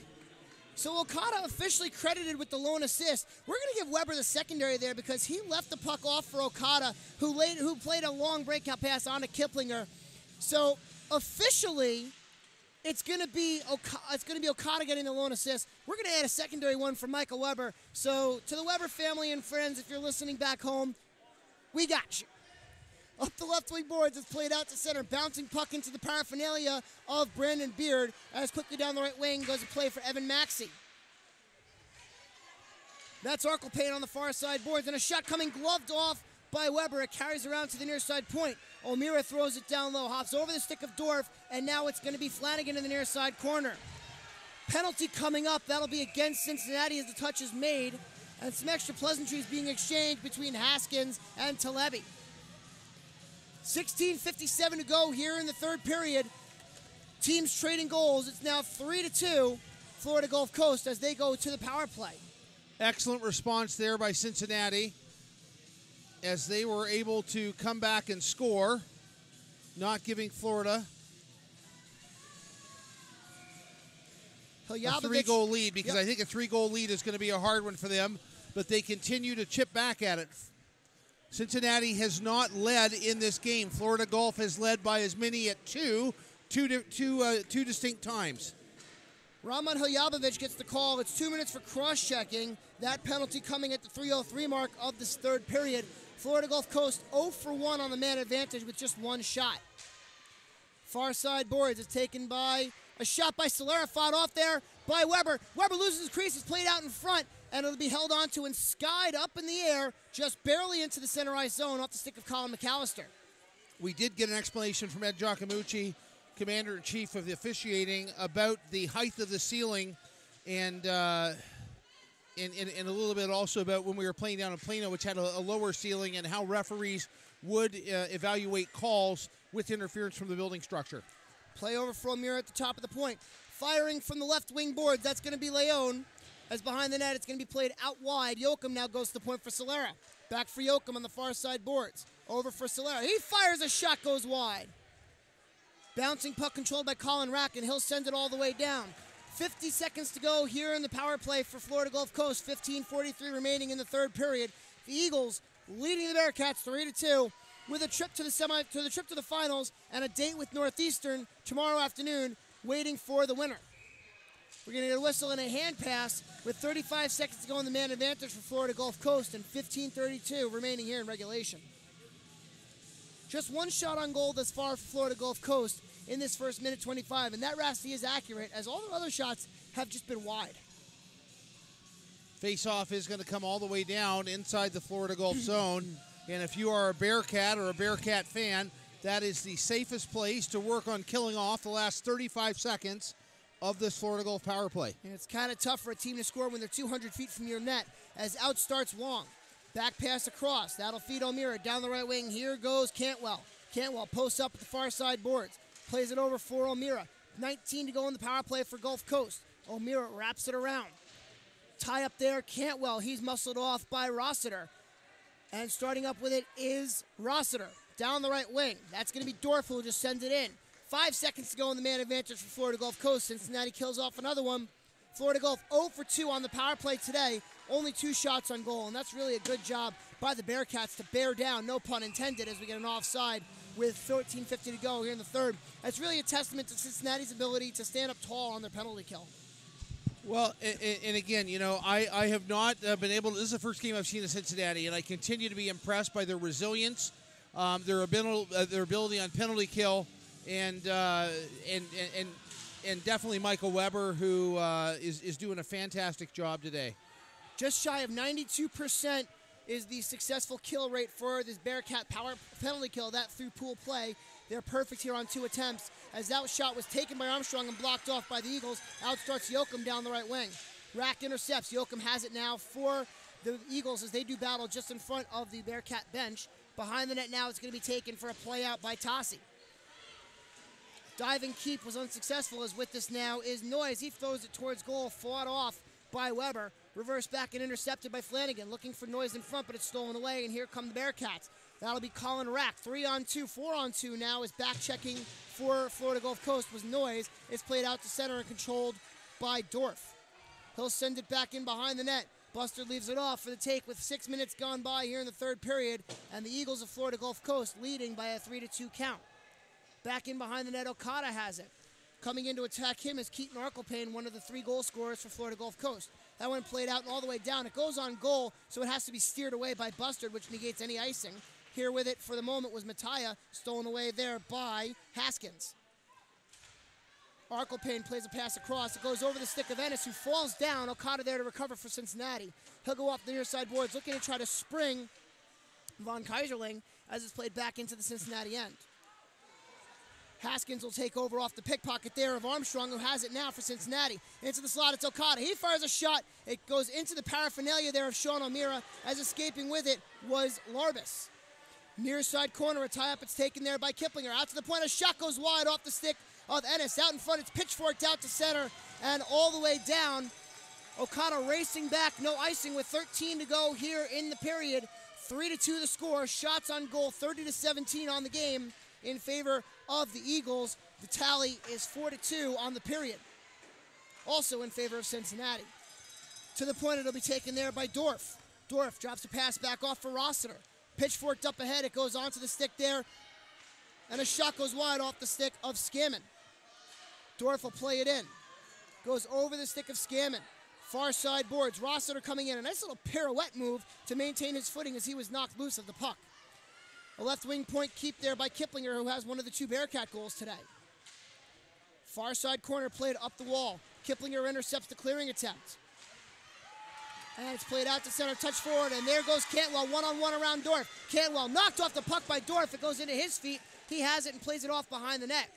Samuel Dorff has it now for Cincinnati as he spins away from the forecheck of one of the Florida Gulf captains, that being David Wong. Dorff deliberately over the checkered line. He spins away from the forecheck of Noyes and just dumps it into the Gulf Coast end. 11:53 to go in the third period. Time is becoming a factor as we move later into this period for the Bearcats. They trail 3-2 as the clock ticks below 11:45. Clearing. And you know, one thing, if you're a Cincinnati fan, the intensity, they have found another couple twists of the knob there. And just in the last 5 minutes, the intensity we've seen out of Cincinnati is the most I've seen in this game. As Spinal Tap would say, you got to crank it up to 11. A nice keep there by Yoakum to keep the determining edge of the blue line and maintain possession for Florida Gulf in the offensive zone. But here start the Bearcats in the person of Armstrong.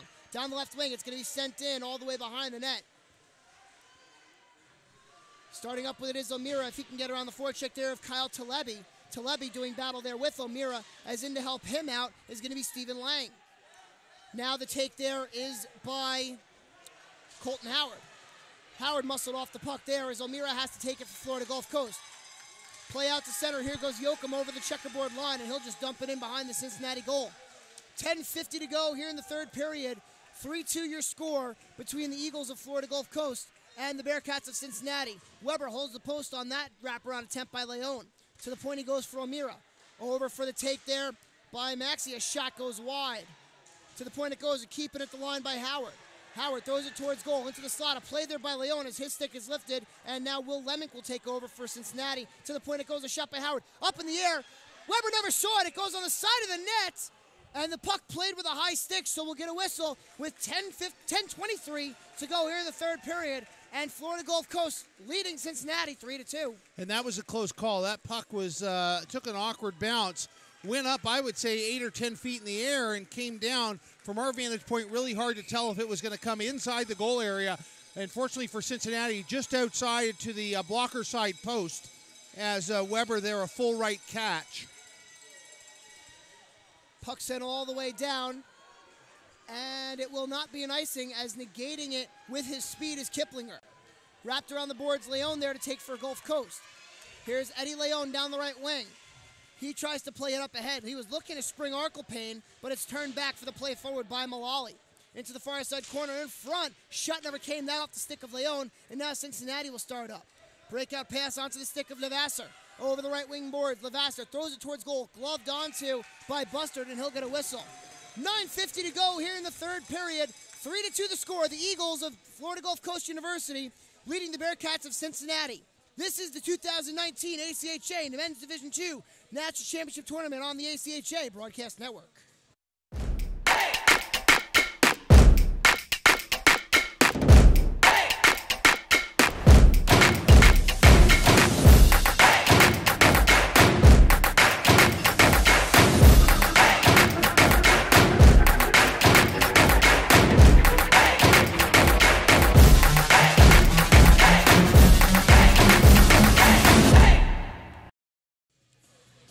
Welcome back live to the Comerica Center here in Frisco, Texas for this 2019 ACHA Men's Division II National Championship Tournament here on the ACHA Broadcast Network.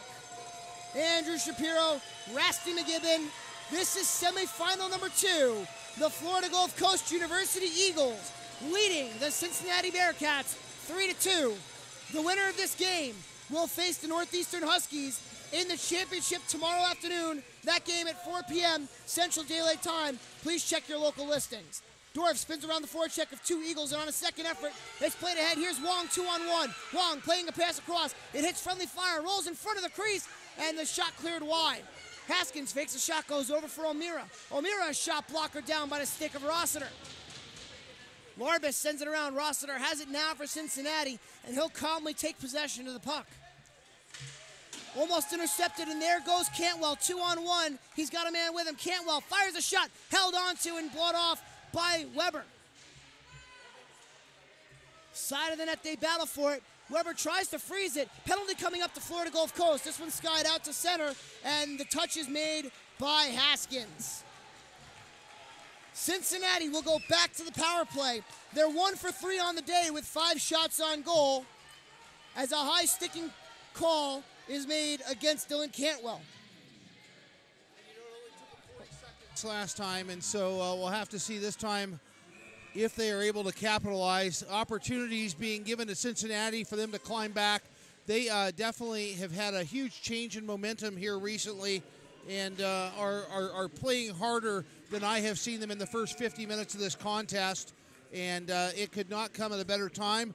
Florida Gulf with a 1-goal lead. They have had a 2-goal lead 2 different times throughout this contest. And for Cincinnati, this is a perfect opportunity for them to get back into this game and tie it up here on the Hogan Transportation power play. As the faceoff is won by the Eagles, O'Meara will do battle in the far side corner with Armstrong. Armstrong, one of the goals here for Cincinnati. Actually, the lone power play goal belongs to him, as it's played out to center, and Okada will regroup with it. On his own blue line with 1:34 to go in the power play and 8:40 remaining in the third period, the Eagles leading the Bearcats 3-2. Starting up with it down the left wing, there goes Dorf. He'll just play it in. Mullally and Okada do battle on the near side boards. Glove down by Levasseur. Throws it down for Okada. Almost stolen away by Mullally, and now it's Levasseur on the near side point. He goes down for Okada. It's intercepted and sent the length of the ice by Mullally.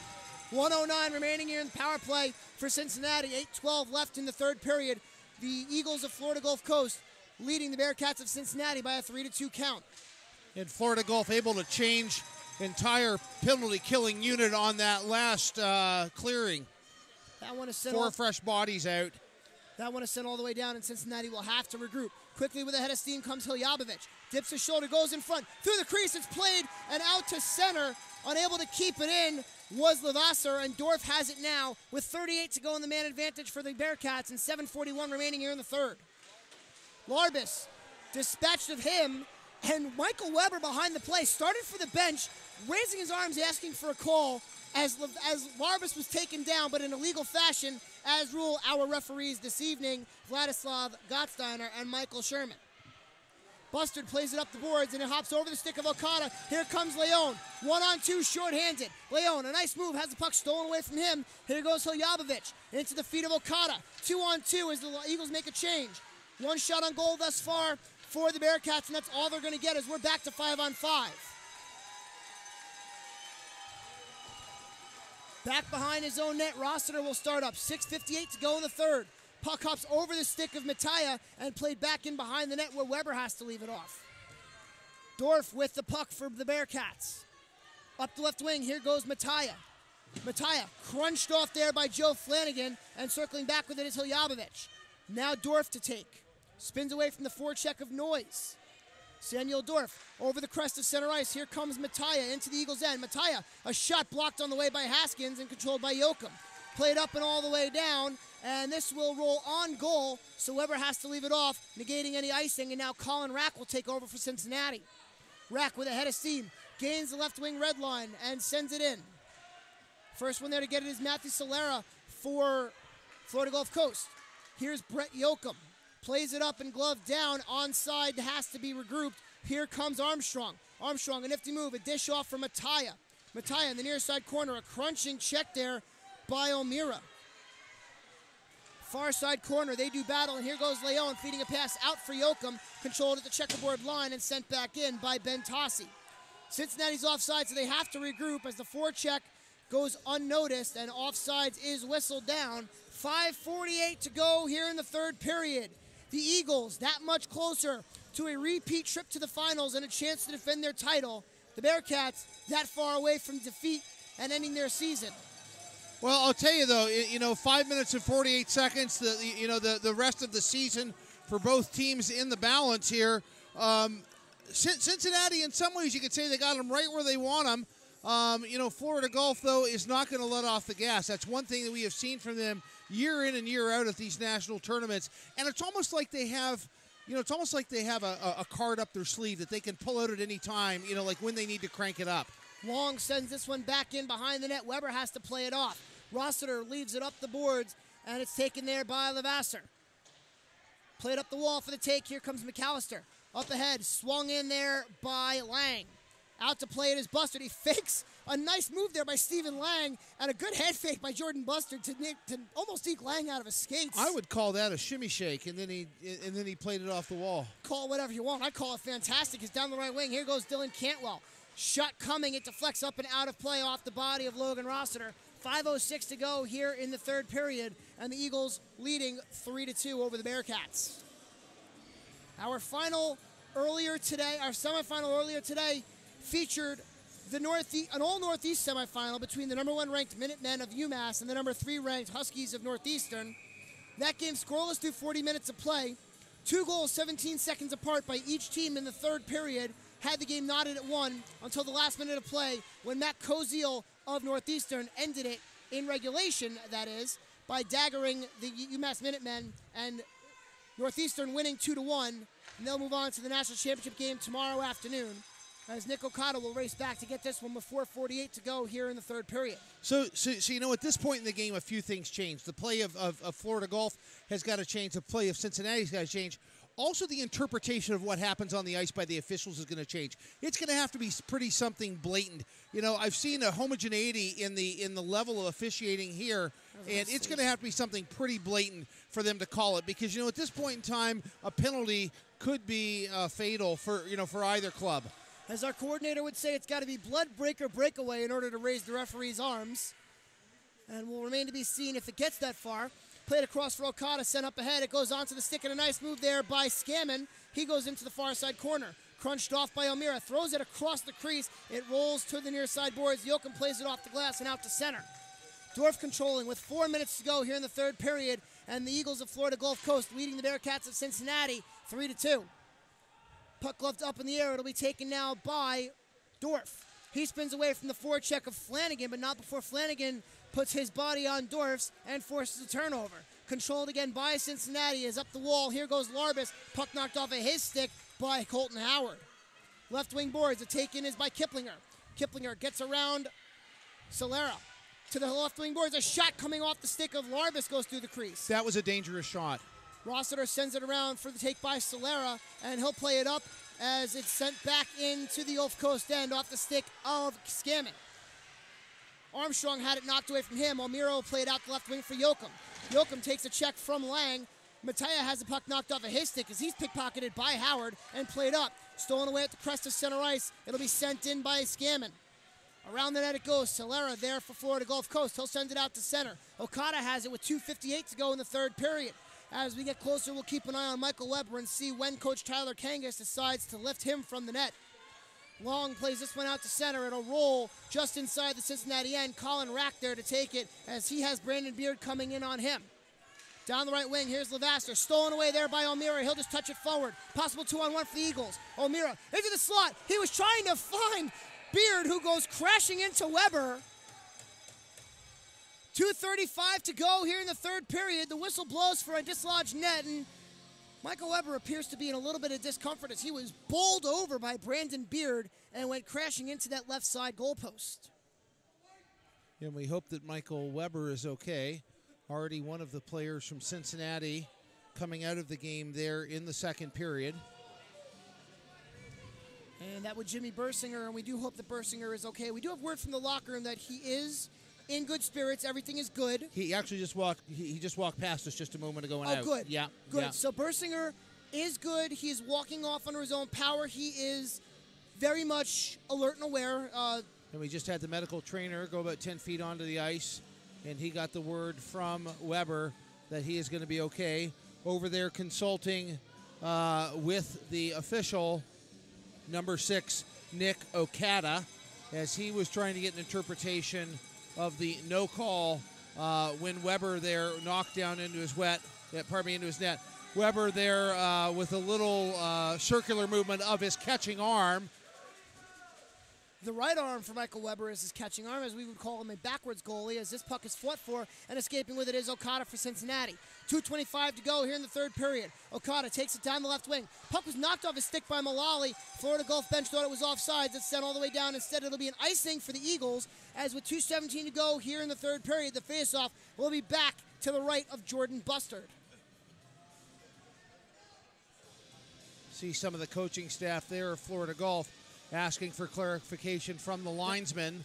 They felt that puck was tipped and should not go for icing. Weber at the hash marks, ready to come to the bench when called. It'll be Bitchfork and kept in at the line there by Mattia. Near side corner, Mattia throws it on goal. It's fought off there by Bustard. Wrapped behind the net. Weber has retreated back into his crease as it's sent all the way down. And the race is on. Rossiter will get there first to call an icing with 1:59 to go here in the third period. And Florida Gulf Coast leading Cincinnati 3-2. So the question is now, with the face-off coming, is this a safe time to either pull Weber or call a timeout and get Weber out and you can run a set play off the face-off? Well, you don't want to call a timeout because Florida Gulf has a tired 5 out there. You want to take advantage of that, which they do, as off the face-off it's wrapped around the boards by Haskins and played up and all the way down, and the race is on. Once again, this is going to be an icing, as the first one there to get it is Samuel Dorff. 1:50 to go here in the third period. The icing's mounting up, and Florida Gulf Coast forced to keep the same tired 5 out there, a fresh 5 for Cincinnati, as they trail 3-2 here in the last 1:50 of the third period. Face off to the right of Bustard. Off the tie-up, it's won by the Eagles. Leones lift this one out to center. It's gloved down, and Arkelpane has it. Bouncing puck, Arkelpane can't control it. Okada tips it back out to center for the take-up there by Mattia. 3-on-3, Mattia down the right wing. And Florida Gulf with only 4 players out. And they just realize it now, is out on the ice, leaps Brandon Beard. This one played out to center. Brandon Beard jumps over and is able to knife the puck into the neutral ice area. A long shot from 100 feet out by Okada, gloved out of the air by Bustard, into the feet there of Levasseur.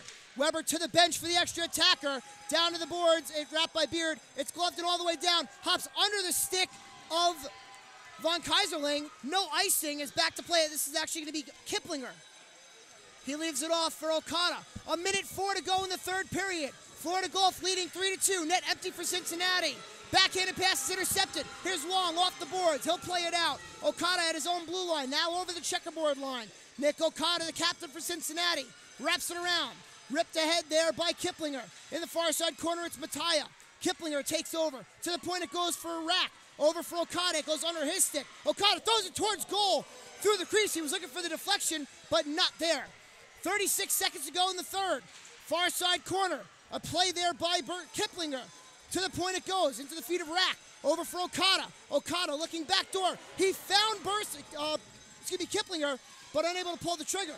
To the point, Rack. He throws it towards goal, deflected just wide. 18 to go in the period. Tie up on the near side boards. Wong plays it up, but kicked in by Okada. Under the paraphernalia of Okada. Wong lifting it up, not out. Lifted into the far side corner by Levasseur.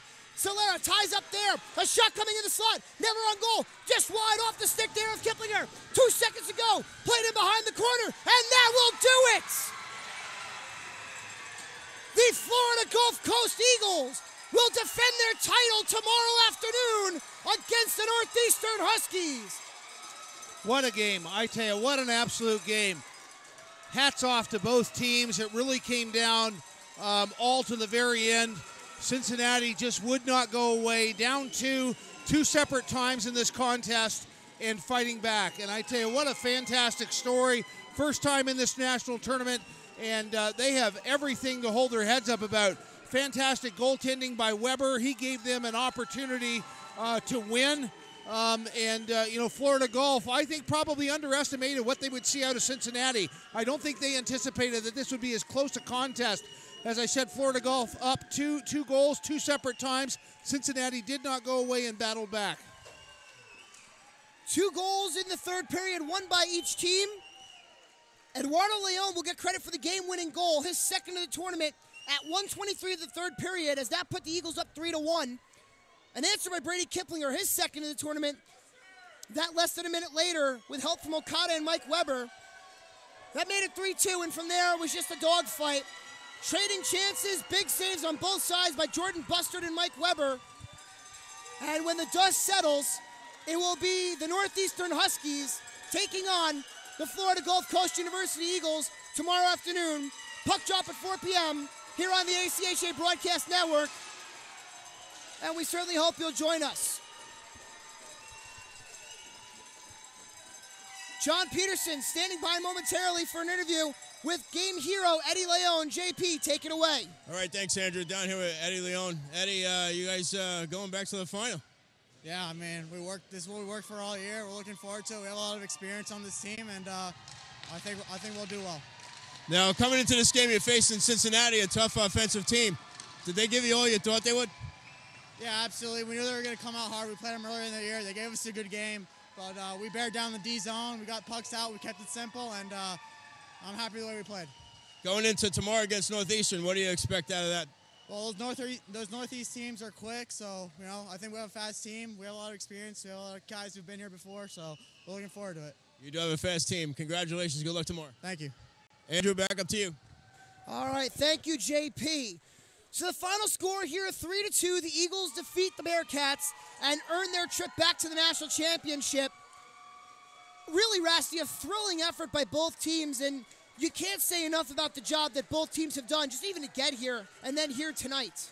Well, no, and I mean, it's a fantastic story, and every year at the national tournament, this probably is one of the most amazing stories. If you think of Cincinnati coming in from the Southeast, a number 3, and to make it here all the way to one of the final 4 teams, I think that's absolutely fantastic. You see the parents cheering them and tapping them as they come off the ice. But, what a boost for their program. I mean, I don't even think that is something at all that you can measure. But absolutely incredible. Both games today, we had 1-goal games in both semifinals. And, I think there's absolutely nothing more that you could ask for on this semifinal day than to have 2 games that go by 1 goal. And that just speaks to the character and the quality of play by both these teams. All 4 semifinalists today, perfect 3-0 in pool play. Cincinnati getting here by virtue of 3 victories over Lindenwood, Northern Arizona, and Keene State. Florida Gulf Coast running pretty much rampant through their pool, beating Marion, Utah State, and the University of New Hampshire. And so that sets up a finale between the Eagles and the Huskies. The 2 teams have not faced each other this year, so tomorrow will be the first and only meeting of the 2 teams. Again, puck drop here at 4 p.m. on the ACHA Broadcast Network. Please check your local listings to make sure that you are in the right time zone and that you have everything that you need to enjoy the game, as we will be bringing that game to you live here on the ACHA Broadcast Network. Going to be Bret Luther and John Peterson on the call for that. So, Rasty, the game is over. Let's put a bow on it, shall we? Final thoughts. Well, final thoughts. I mean, I think in my mind, Florida Gulf was the favorite to win it. Coming in, I would have anticipated the goal differential would have been a little bit more. Very pleasantly surprised by the play, the poise, the goaltending of Cincinnati. And they have been fun to watch for everybody at this national tournament. For Florida Gulf, that's honestly what we'd expect from them. A team with experience, and very well coached. I think both teams for a semifinal game, a lot of discipline and not a lot of minor penalties, and definitely a lot less even as the game wore on, getting into the third period. But, from a spectator standpoint, two absolutely fantastic games to watch today. I mean, like, you could not ask for anything better on day 4 of 5 of this national tournament. And, I think we're setting up for a dandy tomorrow. All right, well, really quickly, let's get a little preview of that game tomorrow. Well, okay, so tomorrow you have Florida Gulf Coast, which we've just seen. You've also seen Northeastern, which, two teams that definitely can be stingy when they have to be. Two teams that have displayed good goaltending. I mean, Florida Gulf Coast is 4 deep at goaltending. I don't know who they'll start. Bustard has been hot. He's demonstrated that he was hot again tonight. I think it's going to be a fantastic game. And you know what? I think of the teams here that really could go out and really challenge Florida Gulf Coast. I think it's one of the teams, from the Northeast. And so that's what we're going to end up with in this final, which is, Northeastern and Florida Gulf Coast. And, by this time tomorrow night, we're going to have a national champion, which is cool to think about. All right. Florida Gulf Coast defeats Cincinnati 3-2. They outshoot the Bearcats 6-4 in the third period, 32-19 on the game. Tomorrow afternoon at 4 p.m., it'll be the Northeastern Huskies, the Northeast 3, taking on the Florida Gulf Coast Eagles, the Southeast 1 and defending national champions, in their battle for the Radakovich Cup National Championship. Puck drop at 4 p.m. Check your local listings. For Bret Luther, John Peterson, my broadcast partner, Rasty McGibbon, and for all of us here on the ACHA Broadcast Network, we thank you for watching this presentation of the 2019 ACHA Men's Division II National Championship Tournament here on the ACHA Broadcast Network. Until next time, we say good night and good hockey, everyone.